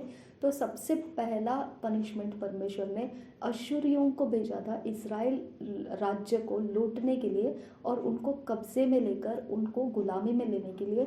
सबसे पहला इज़राइल की तरफ परमेश्वर ने पनिशमेंट को भेजा था। लेकिन कुछ सालों के बाद जैसे आपने देखा कि बहुत बड़ा जनरेशन निकल जाता है, राजाएं बदल चुके थे, उसके बाद में एक समय आ गया कि जो बबीलोन था उसको तैयार किया, जो यहूदा का घराना है उसके ऊपर पनिशमेंट को रिलीज़ करने के लिए। अब अगर इस युद्ध को देखेंगे तो अगर जो उत्तर की ओर इज़राइल थे, नॉर्थ में जो इज़राइल थे, इज़राइल का घराना था, अगर उनके ऊपर सबसे पहला पनिशमेंट गया था तो वो अश्शूरियों के द्वारा गया था। लेकिन जो बबीलोन था वो यहूदा के घराने के ऊपर अटैक करने के लिए परमेश्वर ने रखा हुआ था, जो अभी तक अटैक नहीं किया था उसने। ओके, लेकिन ये बबीलोन ने अश्शूरियों के ऊपर अटैक कर लिया था। तो आप समझ सकते हैं कि जो अश्शूरी थे उन्होंने जो उत्तर घराना है इज़राइल का उसको तो ले लिया था कब्जे में, लेकिन बबीलोन ने क्या कर दिया था, अश्शूरियों के ऊपर अटैक कर लिया था, उसको वश में ले लिया था। तो अब बबीलोन के वश में अश्शूरी भी आ गए और अश्शूरियों ने जो इज़राइल को अपने वश में लिया था वो भी आ गए बबीलोन के कब्जे में। तो बबीलोन के कब्जे में दो जन आ गए, अश्शूरी भी आ गए, अश्शूरी के द्वारा इज़राइल भी उनके जो उत्तर में थे, ओके, जिन्होंने मूर्ति पूजा वगैरह शुरू कर दिया था, वो भी उनके कब्जे में आ गया, बबीलोन के कब्जे में आ गया। ये नबूकदनेस्सर जो राजा था उस वक्त की बात है। ये नबूकदनेस्सर के राज्य में अश्शूरी और इज़राइल दोनों भी बबीलोनी के कंट्रोल में आ चुके थे। अगर याकूब की पत्री के पहले अध्याय का पहला वचन हम देखेंगे, परमेश्वर के और प्रभु यीशु मसीह के दास याकूब की ओर से उन 12 गोत्रों को जो तितर बितर होकर रहते हैं नमस्कार पहुँचे। तो याकूब यहाँ पर 12 गोत्रों का नाम ले रहा है और उनका वर्णन कर रहा है कि जो तितर बितर हो गए। तो आपको समझ में आया किस प्रकार से वो तितर बितर हो गए, क्योंकि परमेश्वर ने उनके ऊपर पनिशमेंट्स को भेजा था और पनिशमेंट्स के रूप में बबीलोन को दक्षिण के ऊपर अटैक करने के लिए रखा हुआ था और अश्शूरियों को उत्तर की ओर अटैक करने के लिए रखा था। और अश्शूरी ने जब उत्तर की ओर अटैक कर लिया था तभी जाके बबीलोन ने अश्शूरी के ऊपर अटैक किया। तो अश्शूरी के साथ साथ वो उत्तर की ओर के इज़राइल भी उसके वश में आ गए, जो नबूकदनेस्सर का राज्य चल रहा था। और इज़राइली जो है उसके वश में हो चुके थे, बबीलोन के वश में हो चुके थे जिस वक्त नबूकदनेस्सर उनके ऊपर राज्य कर रहा था और इज़राइली उनके गुलामी में थे, अश्शूरी भी उनके गुलामी में थे। और यही बात है जो याकूब के पत्री के पहले अध्याय के पहले वचन में लिखा है कि याकूब उन गोत्रों को संबोधित करके लिख रहा है कि परमेश्वर के और प्रभु यीशु मसीह के दास याकूब की ओर से उन 12 गोत्रों को जो तितर बितर होकर रहते हैं नमस्कार पहुँचे। तो इसके अंदर खोए हुए भेड़ के लिए यीशु मसीह आया है, खोए हुए गोत्र के लिए यीशु मसीह आया है, ये नहीं है। परमेश्वर के 12 गोत्रों को संबोधित करके याकूब बोल रहा है, यानी वो अवेलेबल है, वो खोए नहीं है, मतलब वो सिर्फ तितर बितर हो चुके हैं। और भविष्यद्वक्ता के द्वारा ये बात को बोल के दिया है कि परमेश्वर एक समय लेकर आने वाला है जब ये पूरा राष्ट्र इज़राइल का एकत्रित किया जाएगा, सारे 12 गोत्रों को एकत्रित करके लेकर आया जाएगा, ओके, उनको अपनी अपनी जगह में लेकर आएगा। जैसे वचन आप पढ़ते जाएंगे आपको समझ में आएगा ये बात। यानी जो उत्तर की ओर चले गए इज़राइली है और जो दक्षिण की ओर चले गए इज़राइली है, सबको वो 12 गोत्र है टोटल टुगेदर वो इकट्ठे लाए जाएंगे। परमेश्वर ने भविष्यद्वक्ता के द्वारा वो दिन को ठहराया हुआ है, बताया है। अब यशायाह जब बात कर रहा है इज़राइल बोलने के आधार से, तो वो इज़राइल का घराने की बात कर रहा है। वो इज़राइल राष्ट्र की बात नहीं कर रहा है, वो जो टूट के उत्तर की तरफ चला गया है उस इज़राइल घराने के बारे में वो बात कर रहा है। यहाँ पे आप देखते हैं कि 7 अध्याय में आप देखते हैं कि एप्रैमी कहा गया है। एप्रैमी का मतलब वो इज़राइल के घराने को नाम दिया है एप्रैमी। तो ये घराने को नाम दिया है जो उत्तर की तरफ इज़राइल चला गया था, उस घराने को, इज़राइल के घराने को एप्रैमी कहा गया था। और जो दक्षिण की ओर चले आए थे इज़राइली, जो याजक और लेवीय थे, वो घराने को नाम दिया गया यहूदा। ठीक है, तो ये नाम के हिसाब से एप्रैमी आप किसी इंसान का नाम या जगह का नाम नहीं समझना है। यहूदा ये किसी इंसान या जगह का नाम नहीं समझना है। ये टूटे हुए भागों को 2 नामों से समझाया गया है। एक उत्तर की तरफ जो इज़राइल का घराना है वो एप्रैमी के नाम से जानना शुरू हो गया, और जो याजक और लेवी इकट्ठे होकर आ गए थे वो उत्तर की तरफ आए थे, यरूशलेम की तरफ आए थे। तो यहूदा और यरूशलेम की तरफ आए थे, तो उन सारे झुंड को एकत्रित करने के बाद में वो जगह के अंदर रहने वाले लोगों को यहूदा के नाम से जानने के लिए शुरुआत किया गया। तो उत्तर की तरफ जो इज़राइल बट गया था वो एप्रैमी है, और दक्षिण की ओर जो बटकर आया इज़राइल था वो यहूदा के नाम से जाना जाता है। अब इसमें ये देखने को मिलता है कि जो उत्तर की तरफ इज़राइल है वो एप्रैमी था, वो दुश्मन बन गया था। जो दक्षिण की तरफ के इज़राइल लोग हैं उनके संगति के सामने वो दुश्मन बन गया था। वो यहूदा के ऊपर चढ़ाई करने के लिए आया था। जब वो उत्तर की तरफ के इज़राइल मूर्ति पूजा और गलत काम करने में शामिल हो गए थे और परमेश्वर का सबसे पहला उनके ऊपर अटैक शुरू हो चुका था, तो उस समय में अश्शूरियों ने उनके ऊपर अटैक किया था। लेकिन उसके अंदर जो उनका अटैक के अंदर जो नुकसान होता था, तो उस तरफ का एरिया को समरिया कहा गया था। ओके, जब उत्तर की ओर के इज़राइल के ऊपर अटैक किया गया था तो वो समारिया कहकर उसका वर्णन किया है परमेश्वर के वचन में कि वो समरिया जो है वो जगह डिफिट हो गई। ओके, वो जगह हार गई। तो समरिया, यहूदा, इब्रानी, ये सारे चीज़ आप देखते हैं ये इकट्ठे झुंड का नाम है। ओके, एप्रैनी उत्तर की ओर के इज़राइल का नाम दिया गया है और दक्षिण की ओर जो इज़राइल चले गए थे उनमें याजक और लेवी थे, वो यहूदा और यरूशलेम की तरफ चले गए थे। तो ये पूरी झुंड इकट्ठी बैठी हुई थी दक्षिण की ओर, उनको यहूदा के नाम से पहचाना जाता है। ओके, तो ये दोनों के बीच में एक दुश्मनी थी, यानी उत्तर का जो था ये इज़राइली, इब्रानी जो है वो दक्षिण की ओर जो राज्य चल रहा था यहूदा का, उसका दुश्मन बना हुआ था। ओके, और जो उत्तर की ओर रह रहा था इज़राइल, उसने अपने लिए एक देश बना लिया था जिसका नाम समरिया था। ओके, तो जब भी उत्तर दिशा की ओर से इज़राइल हार जाता था तो वहाँ पे समरिया हार गया, ये बोला जाता है। अब नए नियम में जब हम देखते हैं कि समरिया स्त्री के बारे में हम सुनते हैं और एक पर प्रभु यीशु मसीह एक दृष्टांत देता है, अच्छा सामरी।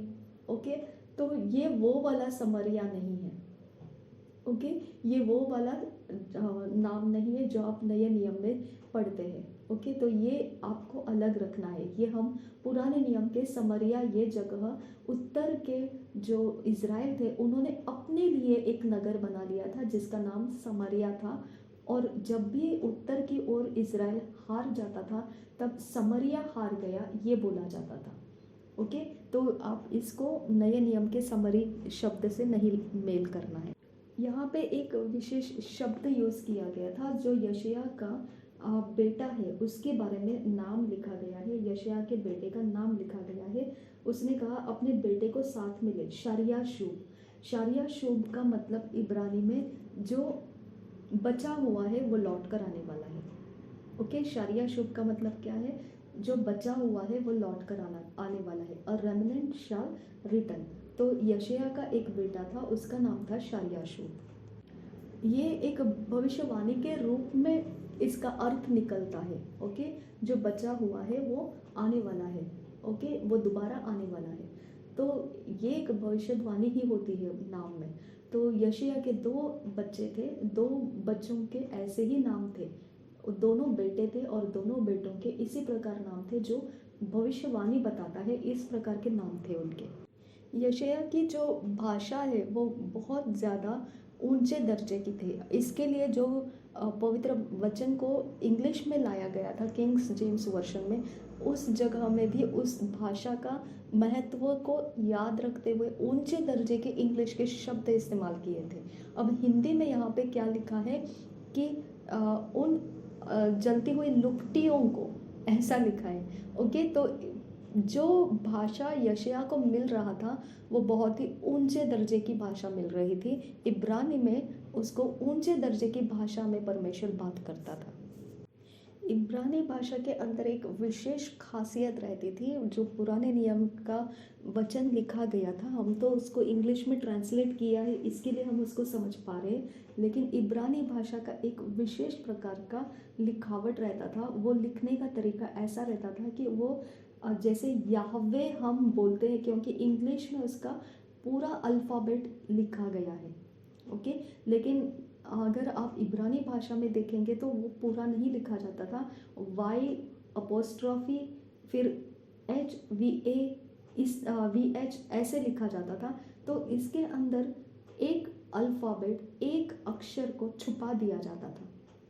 ओके, तो इब्रानी की पुस्तक, इब्रानी के अंदर से जब लिखा गया पुराना नियम हम देखेंगे तो उसके अंदर आपको ऐसा ही कोड में लिखे गए शब्द मिलेंगे।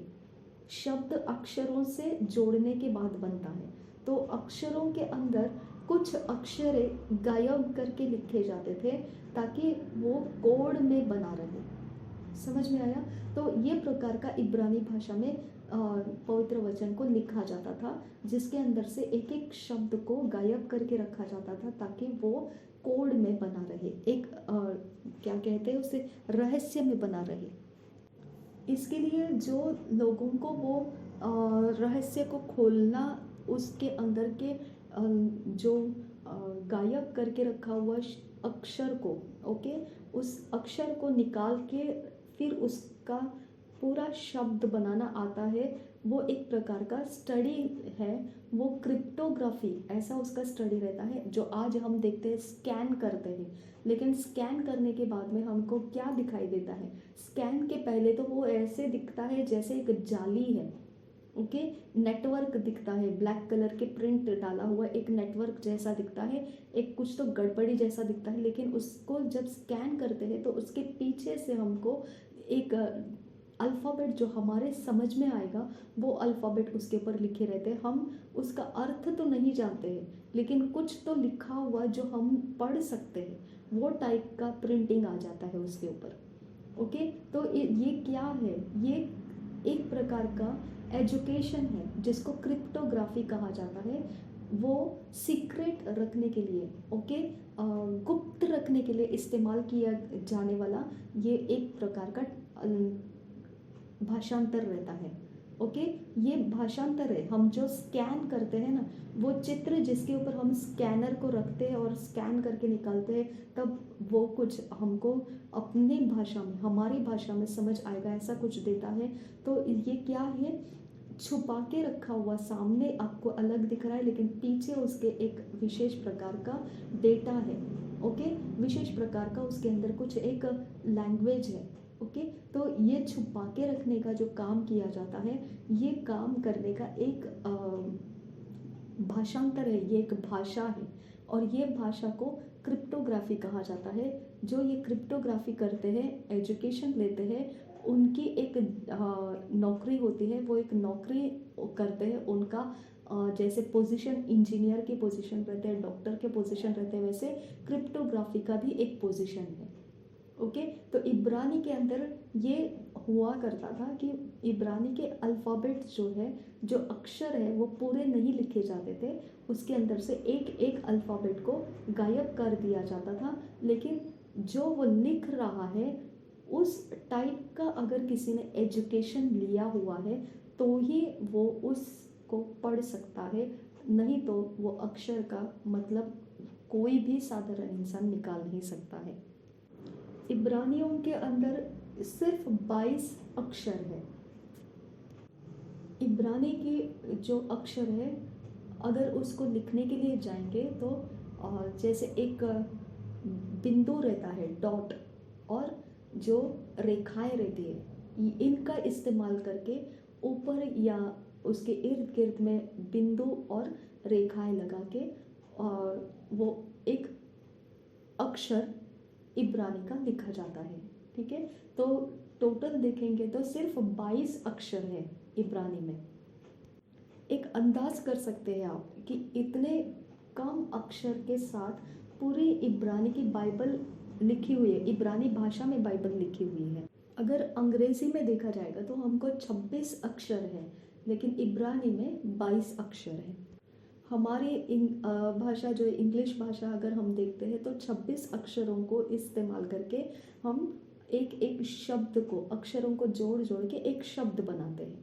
ओके, तो इनके पास 22 अक्षर है, और इनकी रचना अगर हम इंग्लिश को देखेंगे तो हम लेफ्ट साइड से राइट साइड में लिखते हुए जाते हैं। हमारा मार्जिन जो रहता है वो लेफ्ट हैंड में रहता है और हम मार्जिन को छोड़कर आगे राइट साइड में लिखते हुए जाते हैं। लेकिन जब इब्रानी भाषा लिखी जाती है तो वो राइट साइड में मार्जिन रखते हैं और राइट साइड से लेफ्ट साइड की तरफ लिखते हुए आते हैं।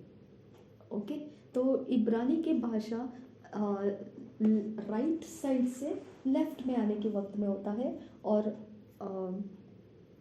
इंग्लिश भाषा लेफ्ट से राइट की तरफ जाते हुए होता है। और इंग्लिश में देखा जाएगा तो 26 अक्षर है, लेकिन इब्रानी में देखा जाएगा तो 22 अक्षर है। और ये सारे 22 अक्षर जो है इब्रानी के अंदर ये व्यंजन है। ओके, व्यंजन का अर्थ आप समझ सकते हैं, इंग्लिश में कंसोनेंट्स बोलते हैं। व्यंजन का अर्थ आप गूगल में जाके देखिए, क्योंकि वहाँ एग्जाम्पल के साथ आपको दिया जाएगा, क्योंकि ये सारा ग्रामर है। ओके, ये व्याकरण कहते हैं ना हिंदी में। ओके, तो आपको अगर ये व्यंजन का अर्थ मालूम नहीं है तो आप गूगल में सर्च करके देख सकते हैं और उसमें से आपको समझ में आएगा। तो इब्रानी के जितने भी अक्षर हैं वो सारे व्यंजन है। ओके, जिसको अगर हम देखेंगे वॉवल्स और कंसोनेंट, इंग्लिश में इसे कहा जाता है वॉवल्स और कंसोनेंट। तो सारे इब्रानी के जो अक्षर है वो कंसोनेंट है। ओके, और अगर इंग्लिश में देखा जाएगा वॉवल्स और कंसोनेंट को सेपरेट करके देखने के लिए जाएंगे तो हमारे पास टोटल 26 अल्फ़ाबेट्स हैं। इंग्लिश के अंदर हमको 26 अल्फ़ाबेट्स है, इसके अंदर कंसोनेंट्स है और वॉवल्स है। कंसोनेंट्स का एक एग्जांपल के लिए देखेंगे। एक्चुअली कंसोनेंट को देखेंगे ना तो कंसोनेंट का अगर आप इंग्लिश भाषा को देखेंगे, ओके, आप मोस्टली आप जो जनरल इंग्लिश हम लोग इंटरनेशनली हम लोग जो मानते हैं इंग्लिश लैंग्वेज को, अगर उनके शब्दों का उच्चार अगर आप देखेंगे ना तो उस उच्चार के अंदर आवाज़ जो उनके इंग्लिश के अक्षरों की होती है, आप कभी उनका ABCD बोलना देखिए। ओके, तो उनके बोलने के ढंग में वो जिस प्रकार से आवाज़ को दबा देते हैं, खोल देते हैं, उस क्रिया को होने के लिए कंसोनेंट और वॉवल्स का इस्तेमाल होता है। ओके, यानी हिंदी में उसको व्यंजन और वर्ण कहते हैं या स्वर कहते हैं। ओके, तो ये व्यंजन और स्वर हम भाषा जब बोलते हैं, ओके, तो हम बोलेंगे तो इसमें 2 अल्फ़ाबेट आ गया है, ह और म। लेकिन अगर हम ह और म को अलग अलग बोल रहे हैं तो हम नहीं बनता है। ये ह और म को जोड़ने के वक्त में अब देखिए हमारा उच्चार म का कैसे बनता है, हम नहीं बनता है, हम अंदर ले लेते हैं हवा और हो जाता है। तो वही व्यंजन और वॉवल्स का काम है, व्यंजन और स्वर का काम है। ओके, तो बिना व्यंजन के और बिना स्वर के अक्षर लेकर हम शब्द को नहीं बना सकते हैं। ओके, तो अगर ये देखेंगे इब्रानी के शब्दों को देखेंगे तो उसको व्यंजन और स्वर की कोई ज़रूरत ही नहीं है, वो खुद अपने अंदर सब कुछ है। वो व्यंजन और स्वर दोनों को मिला के ही वो शब्द बनता है। ओके, अब आप देखते हैं अगर हम आत्मा को रूह बोलते हैं, रूह। ओके, अब आपको ऊ का मात्रा यूज़ करना पड़ा है, ऊ, ये असल में अक्षर नहीं है। ओके, लेकिन र को ऊ ये देना पड़ा आपको, यानी आपको रूह बोलने के लिए इस्तेमाल करना पड़ा। ये व्यंजन और स्वर के अंदर से मिला के रूह बन गया। ओके, लेकिन अगर इब्रानी में आप देखने के लिए जाएंगे तो रूहाक, वो स्वर को भी ले लिया, व्यंजन को भी ले लिया। ओके, तो इसके लिए इब्रानी के भाषा में उच्चार करने के लिए अलग अलग स्वर और व्यंजन को तोड़कर अलग करके दिखाने की और सिखाने की ज़रूरत नहीं पड़ती है, क्योंकि वो सारे 22 अक्षर अपने अंदर ही एक स्वर और व्यंजन को मिलाकर वो अक्षर बनते हैं। ओके, जैसे हमने अभी देखा रू बोलना है तो र और ऊ 2 अक्षर को हमने इकट्ठा किया। अगर दोनों की सीरीज़ देखेंगे तो अ आ ई उ उसमें सीरीज़ जाता है और र जो है वो अ आ इ ई में नहीं आता है, वो क ख ग घ उसमें आता है। ओके, तो ये दो अलग अलग सीरीज है, इसमें एक व्यंजन है, एक स्वर है। ओके, तो र को हमने लिया और उसको जो दूसरी सीरीज़ है उसमें से ओ को हमने लिया, और जब हमने उन दोनों को जॉइंट किया तब हम उस वर्ड को बना सके रू। ओके, लेकिन अगर ये दोनों को इकट्ठा नहीं करेंगे तो हम र और ओ को अलग अलग रख के समझ नहीं पाएंगे हमको जो बोलना है। ओके, तो हमको ये दो अलग अलग सीरीज़ है, कंसोनेंट्स और वॉवल्स, व्यंजन और स्वर, हमको भाषा बनाने के लिए ये दो चीज़ें इस्तेमाल होती है। लेकिन इब्रानी की भाषा के अंदर सिर्फ 22 अक्षर है और वो सारे व्यंजन और स्वर से इकट्ठे जुड़े हुए हैं, उनको अलग नहीं कर सकते हैं।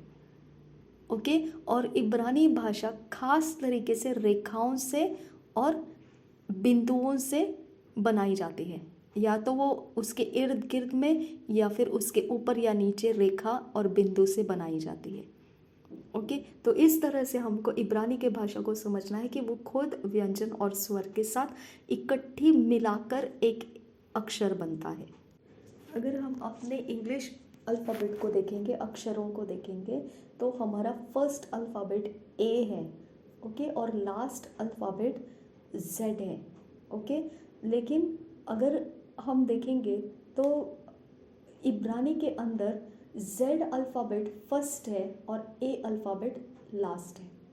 मतलब हमारे लिए ए टू जेड रहता है, लेकिन इब्रानी के लिए जेड टू ए है। ये हम क्यों आपको बता रहे हैं, क्योंकि यशायाह के 7 अध्याय में हमने क्या देखा कि जो पेकह है और जो रसीन है वो क्या प्लान कर रहे हैं।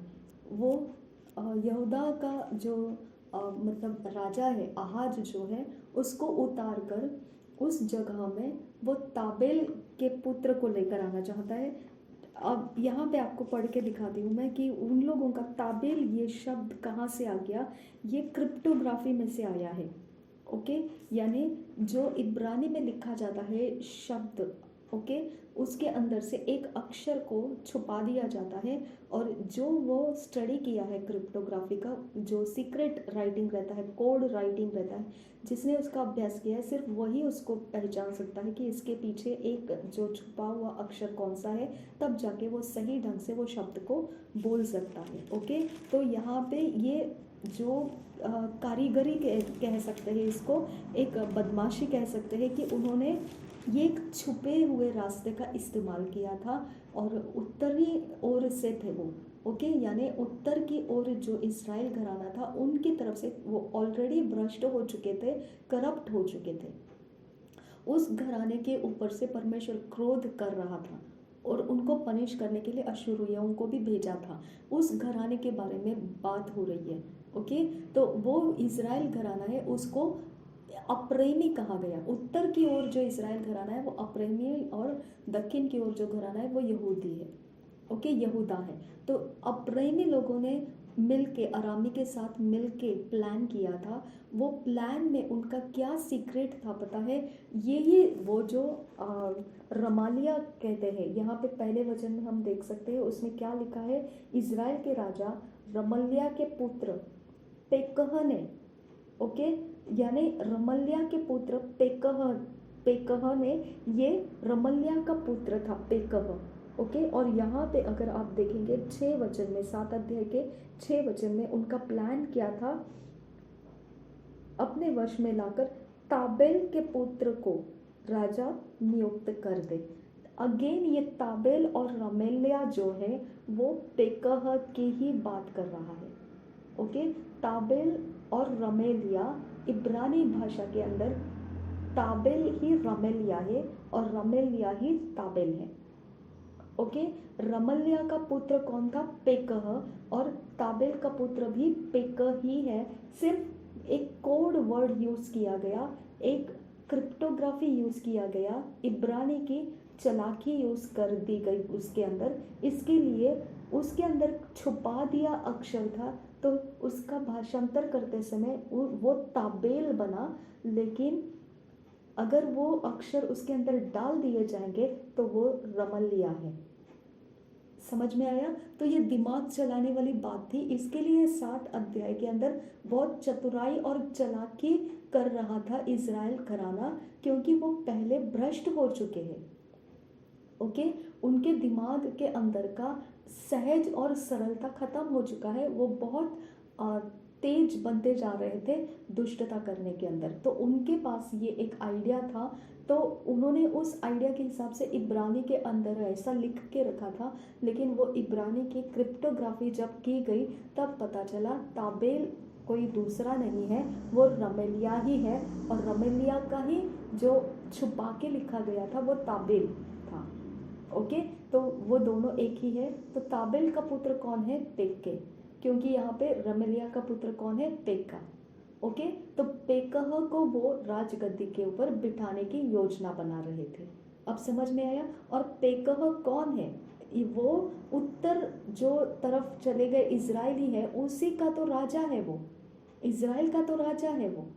ओके, लेकिन इजराइल का राजा होते हुए भी उसका ध्यान किधर था कि वो दक्षिण की ओर जो यहूदा बसा हुआ है उसके ऊपर भी वो राजा बनना चाहता था। समझ में आया? तो वो दुश्मनी कर रहा था यहूदा के साथ। ओके, तो पेकह को ही वो चाहिए था, इसके लिए वो पेकह तैयारी कर रहा था कि यहूदा के ऊपर चढ़ाई करे, यरूशलेम को जीते, ताकि वो उधर भी अपना वश करके राजा बन सके। ओके, तो ये प्लान पूरा करने के लिए उसने किसकी हेल्प ली? अरामियों की, जो इंग्लिश में सीरिया है। ओके, और हिंदी में वो अरामी है। ठीक है, तो इस प्रकार से परमेश्वर ने देखा कि इज़राइल का घराना परेशानी में डाल रहा है यहूदा को, और यहूदा अच्छा बर्ताव कर रहा था, वो गलतियां कर रहा था, लेकिन परमेश्वर का भड़क नहीं रहा था क्रोध उसके ऊपर। लेकिन यशायाह के पास यहूदा और यरूशलेम को पनिश करने का ही भविष्यवाणी आ रहा था। लेकिन यहाँ पे आप देखते हैं कि परमेश्वर इज़राइल का घराना जो उत्तर की ओर है उसको परमेश्वर हरा रहा है, वो यहूदियों के ऊपर जीतने नहीं दे रहा है। ओके, देखिए, ये ऐसा छिपके लिखा हुआ भाषा पवित्र आत्मा नहीं कर सकता है। ओके, पवित्र आत्मा भाषा को छिपाएगा नहीं, लेकिन इब्रानी के अंदर ये इस प्रकार से छुपा के रखे हुए अक्षर रहते हैं, जिसको कुछ कंप्यूटर के द्वारा या जिसने उसका अभ्यास किया है उनके द्वारा ही वो खुलवा सकते हैं। और ये जब खुलवाया गया तो वो एक संसारिक रीति से जो पढ़ाई लिखाई किया हुआ इंसान था उसी ने उसको खोला है। ओके, तो ये कोई पवित्र आत्मा ने छुपाया हुआ बात नहीं है उसमें। लेकिन अगर वो हम खुलवाएंगे उस छुपे हुए अक्षरों को लेके, अगर हम खुलवाएंगे उस राज को, उस भेद को, तो वो शब्द को अगर हम खुलवाएंगे तो बहुत सारे जो गुप्त में रखी गई बातें हैं इब्रानी की भाषा के अंदर, बहुत सारे ऐसे गुप्त में रखे हुए खजाना हमको मालूम पड़ सकता है, वो प्रकाशन हो सकता है हमारे लिए, हम उसका इस्तेमाल कर सकते हैं पवित्र बाइबल को ठीक से समझने के लिए। हम एक वचन को यहाँ पर देख सकते हैं जो प्रकाशित वाक्य के 13 अध्याय में 18 वचन में लिखा हुआ है। ऐसे कोड शब्द जो रहता है, यानी जो गुप्त में भेद बना के रखा हुआ शब्द जो रहता है, जिसके अंदर से इब्रानी के अक्षरों को छुपा के बना के रखा हुआ जो रहता है, जिसको जब इंग्लिश भाषा में अगर हम ट्रांसलेट करेंगे, भाषांतर करेंगे, तो वो एग्जैक्ट मीनिंग नहीं निकाल सकते हैं। क्योंकि कारण क्या है? क्योंकि उसके अंदर के जो छुपा के रखे हुए अक्षर हैं वो पहले हमको खोल ले के लाना पड़ेगा। जैसे ताबेल और रमलिया देखने में भाषांतर करने से कितना अलग अलग दिखता है, ताबेल अलग है, रमलिया अलग है, लेकिन अगर इब्रानी के भाषा के अंदर खोज किया तब वो पता चला कि उसके अक्षर जो है छुपा के रखे थे, इसके लिए वो अंग्रेजी में ताबेल आ गया, लेकिन वो ताबेल नहीं है। जब वो अक्षर उसके अंदर डाल दिए गए जो छुपाए हुए थे, तब वो रमलिया नाम निकला। समझ में आया? तो पेकह ये रमल्याह का पुत्र है, तो ताबेल का पुत्र मतलब रमल्याह का पुत्र ही बन गया हो। ओके, ओके, तो इस तरह से छुपा हुआ अक्षर के हिसाब में प्रकाशित वाक्य के 13 अध्याय में भी हमको पढ़ने को मिलता है। 18 वचन में लिखा है, ज्ञान इसी में है जिसे बुद्धि हो, वह इस पशु का अंक जोड़ ले, क्योंकि वह मनुष्य का अंक है और उसका अंक 666 है। ओके, और एक बार देखिए प्रकाशित वाक्य 13 अध्याय का 18 वचन, ज्ञान इसी में है जिसे बुद्धि हो, वह इस पशु का अंक जोड़ ले, क्योंकि वह मनुष्य का अंक है और उसका अंक 666 है। देखिए ये सारी चीज़ें अध्याय 7 के अंदर से सिखाई जा रही है, तो इसका मतलब इन सारी बातों को छोड़कर हम आगे नहीं जा सकते। इसके लिए आपको ये सारे रहस्य भी उसके अंदर से बता दिए। देखिए यहाँ पर परमेश्वर एक विशेष बात बता रहा है कि 7 अध्याय, यशायाह के 7 अध्याय में, कि 65 साल के अंदर तुझे कुछ दिखाई देगा, 65 वर्ष के भीतर। ओके, यहाँ पे वचन का नंबर है 8 वचन में आपको देखने को मिलेगा, 65 वर्ष के भीतर अप्रेम का बल इतना टूट जाएगा कि वह जाति बनी न रहेगी। अब आपको यहाँ पर बहुत ध्यान देना है, परमेश्वर कह रहा है कि वो बनी न रहेगी, यानी अप्रेम। ओके, अप्रेम कौन है? जो उत्तर की दिशा में चले गए याकूब का बच्चा लोग था। ओके, 12 गोत्रों में से जो गोत्र उत्तर की ओर चले गए, वो मूर्ति पूजा में फंसे हुए थे, वो परमेश्वर के साथ विश्वास योग्य नहीं रहना चाहते थे। उन्होंने याजक और लेवियों को मना कर दिया था, उन्होंने वहाँ पर मूर्तियों के स्थान बना दिए थे, वेदियाँ बना दी थी। ये सब काम करने वाले वो उत्तर की तरफ चले गए थे। ओके, जब वो उत्तर की तरफ चले गए तो वो उनको, उस घराने को इज़राइल घराना कहा गया, लेकिन उनको पहचानने के लिए एप्रैमी नाम दिया गया। और दक्षिण की ओर जो इज़राइली लोग आ गए थे उनको यहूदा कहा गया, यहूदा का घराना। तो एप्रैमी के बारे में परमेश्वर बोल रहा है। तो क्या इसका मतलब उत्तर घराना जो था, उत्तर की ओर जो इज़राइल के बच्चे चले गए थे, घराना चला गया था, इज़राइल जो टूटकर उत्तर की तरफ गया था, क्या परमेश्वर उसको 65 वर्ष में मिटा डालने की बात कर रहा है? ओके, क्या उसका ठूंठ बाकी नहीं रहेगा? क्या उसका पवित्र वंश बाकी नहीं रहेगा उसमें से? ओके, हम सवाल कर सकते हैं अपने आप को, क्योंकि परमेश्वर बोल रहा है। ओके, तो इसके ऊपर बहुत बार जो बाइबल को प्रचार मतलब स्टडी करते हैं, अभ्यास करते हैं, वो लोगों ने इसके ऊपर ज़्यादा चर्चा नहीं किया, क्योंकि वो कहते हैं ये परमेश्वर का है, वो परमेश्वर क्या लिखा है क्या नहीं, हम उसके बारे में बोल नहीं सकते हैं। अगर वो उत्तर की ओर का घराना नाश करने के लिए बोल दिया है और वो बोल रहा है कि अगर तुम विश्वास नहीं करोगे, ओके, वो बोल रहा है अगर तुम प्रतिदिन न करो तो निश्चय तुम स्थिर न रहोगे। ओके, मतलब वो इतनी गारंटेडली बोल रहा है कि उत्तर की ओर जो चले गए इजरायली है वो ख़त्म हो जाने वाले हैं, 65 वर्ष में वो ख़त्म होने वाले हैं। ओके, तो इसके बारे में हम चर्चा नहीं कर सकते हैं। ऐसे कुछ वचन है जिसके बारे में हम चर्चा नहीं कर सकते हैं, क्योंकि ये परमेश्वर ने बोला है। और जैसे आपको अभी बताया गया है कि बहुत सारे ऐसे अक्षर हैं जो छुपा के रखे गए इब्रानी में, और वो भाषांतर करते वक्त, इंग्लिश में भाषांतर करते वक्त उसको कितना फ़र्क पड़ता है, और हिंदी में जब वो आया तब भी आप देखते हैं कितना फ़र्क पड़ता है। आपको लगेगा तबेल जो है वो अलग शब्द है, रमल्या अलग शब्द है, लेकिन जब बैकग्राउंड में जाके उसके रहस्य को खोज के निकाला तब वो रमल्या ही नाम तबेल है, तबेल रमल्या है, मालूम पड़ा, है ना। तो ऐसे रहस्य को निकाले जितना है उतना ही ये बाइबल की स्टडी करने वाले लोगों के पास ज्ञान है, लेकिन इसके अलावा इससे ज़्यादा खोजबीन करने वाले लोगों का हम यहाँ पे ज़्यादा बात नहीं कर सकते। क्या एप्रैमी सच में 65 वर्ष में ख़त्म हुआ या रह गया, इसके बारे में हम कुछ बोल नहीं सकते, क्योंकि ये परमेश्वर का बोला गया शब्द है, हमारा नहीं है। ओके, तो इसके लिए ऐसे कुछ बातें हैं जो हमको बाइबल की स्टडी करने से मालूम पड़ती है। अब अगर हम देखेंगे कि आगे क्या लिखा है, यहाँ पे लिखा है 10 वचन से आगे, इम्मानुएल का चिन्ह। फिर यहोवा ने आहाज से कहा, अपने परमेश्वर यहोवा से कोई चिन्ह मांग, चाहे वह गहरे स्थान का हो या ऊपर आसमान का हो। तो यहाँ पे आहाज को परमेश्वर बोल रहा है कि तू चिन्ह मांग। अब परमेश्वर यहूदा को, आहाज, यहूदा के राजा आहाज को बचा रहा है। ओके, बचा रहा है। वो यहूदा का राजा है आहाज, उसके जगह पर पेकह को आने नहीं देने का आपने देखा 7 अध्याय के वचनों में कि वो किस प्रकार से अरामी और इब्रानियों को हरा दिया उसने। ओके, और यहाँ पे उनको वो अब अरामी और इब्रानियों को उसने बहुत ही एक ज़बरदस्त नाम से पुकारा। उसने क्या क्या नाम दिया उनको?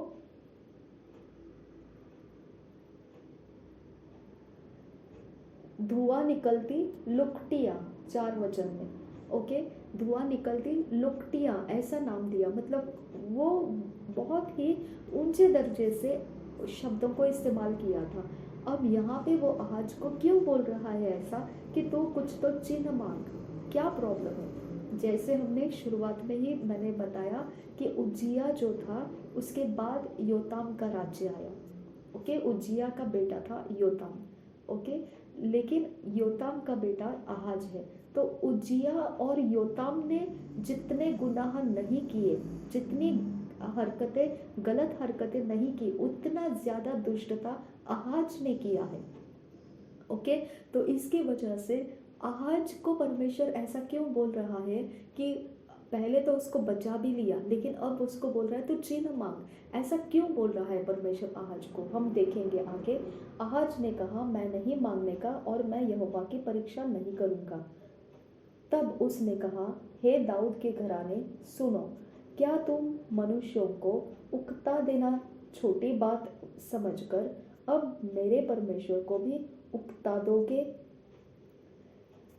इस कारण प्रभु आप ही तुमको एक चिन्ह देगा। तो ये मत समझिए आप कि ये चिन्ह देना जो आहाज को बोला जा रहा था कि एक चिन्ह मांग, इसका मतलब परमेश्वर उसको फेवर कर रहा है, ऐसा नहीं है। ओके, यहूदा ने भी परमेश्वर को गुस्सा दिलाया था। यहूदा के अंदर के लोगों ने भी, इसराइलियों ने भी, गोत्र लोगों ने भी परमेश्वर को गुस्सा दिलाया था। लेकिन वो एक काम किया करते थे कि वो याजक और लेवी थे जो परमेश्वर की सेवा करने वाले लोग थे, और वो ध्यान रखे थे कि हमको सेवा में रोकने वाले लोग थे, उनको हम अपनी ज़मीनों को छोड़कर त्याग कर आ गए क्योंकि हम परमेश्वर से बेईमानी नहीं कर सकते हैं। तो उन्होंने किसको अपनाया? वो यरूशलेम की तरफ आए, यहूदा और यरूशलेम की तरफ आए, और वो यहूदा और यरूशलेम के ग्रुप में जुड़ गए। तो डेफिनेटली यहाँ पर उनकी विश्वास योग्यता के कारण परमेश्वर उनके ऊपर खुश रहना चाहिए। लेकिन उसके अंदर भी परमेश्वर उनके ऊपर गुस्सा रहता था क्योंकि कुछ गलतियाँ वो भी करते थे, लेकिन क्योंकि उनकी विश्वास योग्यता भी वो दिखाते थे, इसके लिए उसका गुस्सा जल्दी से उनके ऊपर नहीं आया था। लेकिन यशायाह के पास भविष्यवाणी आई है कि वो यहूदा और यरूशलेम के विषय में ही काम करने वाला है, वो न्याय करने वाला है, वो पनिश करने वाला है। ओके, तो इस कारण से हमको सोच में पड़ने की एक बात हो जाती है कि परमेश्वर यहूदा को बचा क्यों रहा है। ओके, यहूदा के राजा को, आहाज को बचा क्यों रहा है? और दूसरा, अब आहाज को परमेश्वर बोल रहा है कि तू चिन्ह मांग। तो परमेश्वर आहाज को इतना फेवर क्यों कर रहा है? लेकिन यशायाह यहाँ पे बोल के दिखाता है कि तूने अभी तक जितना भी गलत काम किया है, दुष्टता किया है, वो योताम और उज्जिया ने भी इतना नहीं किया है।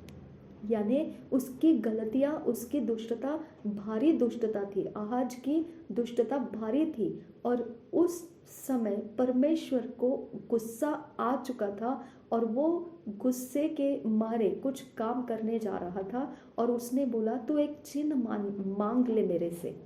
ओके, यहाँ पे क्या लिखा है 13 वचन में? तब उसने कहा, हे दाऊद के घराने सुनो, क्या तुम मनुष्यों को उकता देना छोटी बात समझकर अब मेरे परमेश्वर को भी उकता दोगे। इस कारण, ओके, यानी ये एक कारण है कि तूने परमेश्वर को उकता दिया है। तूने मनुष्यों को छल तो किया, मनुष्यों के साथ ज्यादती तो की, लेकिन साथ में तूने परमेश्वर को भी गुस्सा दिलाया है। ओके, इस कारण प्रभु आप ही तुमको एक चिन्ह देगा। सुनो, एक कुमारी गर्भवती होगी और पुत्र जनेगी और उसका नाम इम्मानुएल रखेगी। और जब तक वह बुरे को त्यागना और भले को ग्रहण करना न जाने, तब तक वह मक्खन और मधु खाएगा, क्योंकि उससे पहले कि वह लड़का बुरे को त्यागना और भले को ग्रहण करना जाने, वह देश जिसके दोनों राजाओं से तो घबरा रहा है निर्जन हो जाएगा। वो कौन से दो राजा थे? अरामी और एप्रैमी। ओके, तो यहूदा को उसने बोल दिया है कि यहूदा को बोल दिया है कि अप्रैमी से तो डर मत, क्योंकि अप्रैमी 65 ईयर्स में ही 65 साल के बीच में ही उसका कंप्लीट खत्म होना है।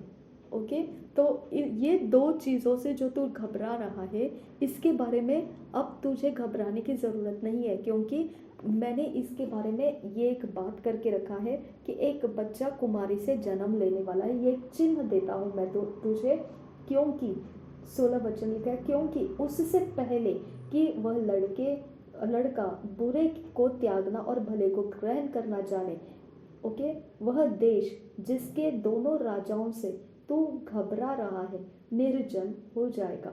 यानी यहाँ पर वो जन्म ले लिया होगा। ओके, वो मधु और मक्खन खाना शुरू कर दिया होगा। वो अपने एज को, अपने आयुष में वो बढ़ते हुए जाना शुरू हो चुका होगा, मधु और मक्खन को खाता हुआ आगे जा रहा होगा। और उसी दौरान ये एक बात होने वाली है, जब तक कि उसको भले बुरे का ज्ञान नहीं आ जाता है, जब तक वो बुरे को त्यागना न सीखे और भले को ग्रहण करना न सीखे, तब तक एक काम होने वाला है वहाँ पर कि वह देश जिसके दोनों राजाओं से तू घबरा रहा है निर्जन हो जाएगा। अब ये देश कौन सा था? ओके, हम दोबारा पीछे जाकर देखेंगे कि यहाँ पर परमेश्वर बोल रहा है, इस कारण 14 वचन, इस कारण प्रभु आप ही तुमको एक चिन्ह देगा। सुनो, एक कुमारी गर्भवती होगी और पुत्र जनेगी और उसका नाम इम्मानुएल रखेगी। अब यहाँ पे देश की बात नहीं बताया वो कौन सा देश है, लेकिन वो बोल रहा है जो जिससे तू डर रहा है, वो दो राजा उस समय खत्म हो जाएंगे। वो राजाओं से तू घबरा रहा है निर्जन हो जाएगा। ओके, वह देश निर्जन हो जाएगा, वह देश निर्जन हो जाएगा। और यहाँ पे बोल रहा है कि एक ऐसा चिन्ह रहेगा कि कुमारी जन्म देगी एक बच्चे को, उसका नाम इम्मानुएल होगा। इम्मानुएल अगर देखा जाएगा तो यूहन्ना बपतिस्मा का नाम इम्मानुएल नहीं था, लेकिन मधु और मक्खन खा रहा था। वो तरीके से आपको ध्यान रखना है कि यीशु मसीह बचपन से जो खाना खा रहा था वो मधु और मक्खन खाना खा रहा था, क्योंकि उसके बारे में लिखा गया है यहाँ पर। हालेलुया। लेकिन वो एक चिन्ह आने के वक्त में, जब तक वो भले को स्वीकारना और बुरे को त्यागना, ये क्या लिखा है, क्योंकि उससे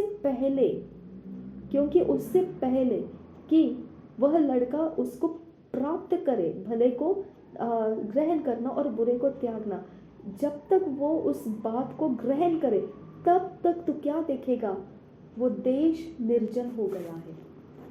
ओके, जिन दो राजाओं से तू डर रहा है वो देश निर्जन हो गया है, यानी उत्तरी की ओर निर्जन हो गया रहेगा। और अरामी जो है, सीरिया जो है, वो चला गया रहेगा। यानी कि यहाँ पे आपको वह देश को समझना है, किस देश की बात कर रहा है परमेश्वर। ओके, और वो देश कौन सा है जो दो राजाओं से ये आहाज डर रहा है, क्योंकि ये आहाज को चिन्ह दिया जा रहा है। अब आपको दोबारा एक तरफ ध्यान लेके जाना है। देखिए यहाँ पे आप 10 वचन में क्या देख रहे हैं, फिर यहोवा ने आहाज से कहा, ओके। लेकिन जब आप 13 वचन को देखते हैं तो यहाँ पे लिखा है, हे दाऊद के घराने। ओके, तो परमेश्वर ने आहाज को बोला चिन्ह मांग। ओके, जब चिन्ह नहीं मांग रहा था तब परमेश्वर ने बोला, तब उसने कहा, हे दाऊद के घराने सुनो, क्या तुम मनुष्यों को उकता देना छोटी बात समझते हो? तो आहाज एक तरफ है, दाऊद का घराना एक तरफ है। ओके, आहाज राजा है। ओके, लेकिन दाऊद का घराना आपने 7 अध्याय के उसमें देखा, 2 वचन में देखा, जब दाऊद के घराने को यह समाचार मिला। लेकिन परमेश्वर ने यशायाह को किसके पास भेजा? आप यहाँ पे देख सकते हैं कि 2-3 वचन में, तब यहोवा ने यशायाह से कहा, अपने पुत्र शर्याशूब को लेकर धोबियों के खेत की सड़क से ऊपर वाले पोखरे के नालों के सिरे से आहाज से भेंट करने जा। दाऊद के, देखिए, तब जब दाऊद के घराने को यह समाचार मिला, दाऊद का घराना पहले आपको समझ में आना चाहिए। दाऊद का घराना, देखिए यहाँ पर, तब उसका और दाऊद का घराना और उसके प्रजा का मन विचलित हो गया था। ओके, जब ये युद्ध का समाचार मिला तब दाऊद का घराना और प्रजा, ओके, विचलित हो गया था। यानी दाऊद का घराना अलग रखा गया है, प्रजा अलग रखा गया है। और जब दाऊद के घराने को मालूम पड़ा तो यहाँ पे दाऊद जिंदा नहीं है, सुलेमान जिंदा नहीं है, यहाँ पर उनके बाद चल रहा हुआ समय है। तो परमेश्वर यहाँ पे यशायाह के द्वारा बोल रहा है, हे दाऊद के घराने। ओके, और वहाँ 3 वचन में बोल रहा है यशायाह को, तो आहाज को बोलने जा। लेकिन डर किसको लग गया था? दाऊद के घराने को और उसके राजा के राज्य को, प्रजा को। दाऊद का घराना और राजा आहाज का प्रजा, 2 डिफरेंट नेम्स लिया है यहाँ पर। ओके, तो हमको डिवीजन करना बराबर से आना चाहिए कि हम जिसकी बात यहाँ पर समझने की कोशिश कर रहे हैं वो दक्षिण की तरफ के ग्रुप ऑफ इजराइल से। ओके, वो भीड़ इजरायली ही है। ओके, वो याकूब के संतान में से ही टुकड़े होकर ये आदि, यहाँ आदि नहीं, ऐसे कुछ लोग जो परमेश्वर में विश्वास योग्य रहना चाहते थे वो किस तरफ आ गए? दक्षिण की तरफ आ गए। ओके, और दक्षिण यहूदा और यरूशलेम दोनों अलग करके बता रहा है। ओके, यहाँ पे दाऊद का घराना एक अलग से बताया जा रहा है। ओके, और अलग से प्रजा को भी बताया जा रहा है, और यहूदा का राजा बोलकर यहाँ पे आहाज को बताया जा रहा है, जो उज्जिया के बाद में योताम था, योताम के बाद में आया हुआ राजा है, वो आहाज राजा है। ओके, तो आहाज को यशायाह बोलने के लिए गया था कि तू डर मत, ठीक है। लेकिन इधर भी आहाज को ही बोलने के लिए आया कि अब ये भी तो सुन ले कि तू एक चिन्ह मांग ले। आहाज को बोल रहा है, लेकिन यशायाह, जब आहाज चिन्ह नहीं ले रहा है तो यशायाह ने दाऊद के घराने को बोला कि तुम लोग कितना समय पर मनुष्यों को उकताएंगे और साथ में तुम लोग परमेश्वर को भी उकताए जा रहे, क्या तुमको ये छोटी बात लगती है? ओके, तो यहाँ पे आपको दाऊद के घराने को परमेश्वर एक बात को आगे बोल रहा है, इस कारण प्रभु आप ही तुमको, यानी अब आहाज चिन्ह नहीं मांग रहा है, लेकिन यशायाह फिर भी चिन्ह देने को तैयार है, और वो चिन्ह किसको दे रहा है? दाऊद के घराने को दे रहा है। ओके, दाऊद के घराने को क्या चिन्ह दे रहा है? इस कारण प्रभु आप ही तुमको एक चिन्ह देगा, सुनो, एक कुमारी गर्भवती होगी और पुत्र जनेगी और उसका नाम इम्मानुएल रखेगी, और जब तक वह बुरे को त्यागना और भले को ग्रहण करना न जाने तब तक वह मक्खन और मधु खाएगा। तो इम्मानुएल यीशु मसीह का नाम है। कुमारी गर्भवती होगी, वो मरियम गर्भवती हुई है, उसके कोख में से, ओके, इम्मानुएल को जन्म दिया गया, यानी यीशु मसीह को जन्म दिया गया, तो भले और बुरे का भेद करना समझने तक यीशु मसीह मधु और मक्खन खाया करता था।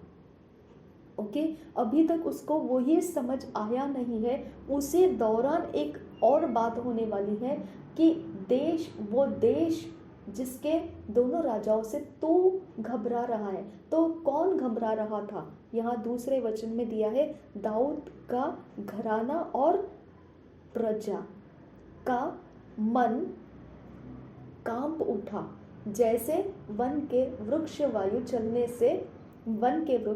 चलने से कांप जाते हैं। ओके, ये दूसरे वचन में हमने पढ़ा। ओके, तो दाऊद का घराना और प्रजा जो डर गए थे, ये अरामी और इप्रेमी चढ़ाई करके आए, इस बात को सुन के वो डर गए थे। अब यहाँ पे हमको समझ में आता है कि ये डर गए थे तो ठीक है, लेकिन इन्हीं के बारे में यहाँ पे लिखा गया है कि तुम जिससे डर गए थे उन्हीं के बारे में ये होने वाला है कि वह देश जिसके दोनों राजाओं से तू घबरा रहा है निर्जन हो जाएगा। दाऊद के घराने, तू जिस दो राजाओं से डर रहा है, वह देश जिनके ऊपर वो राजा है, वो देश निर्जन हो जाएगा। ओके, हम देखेंगे आगे क्या है।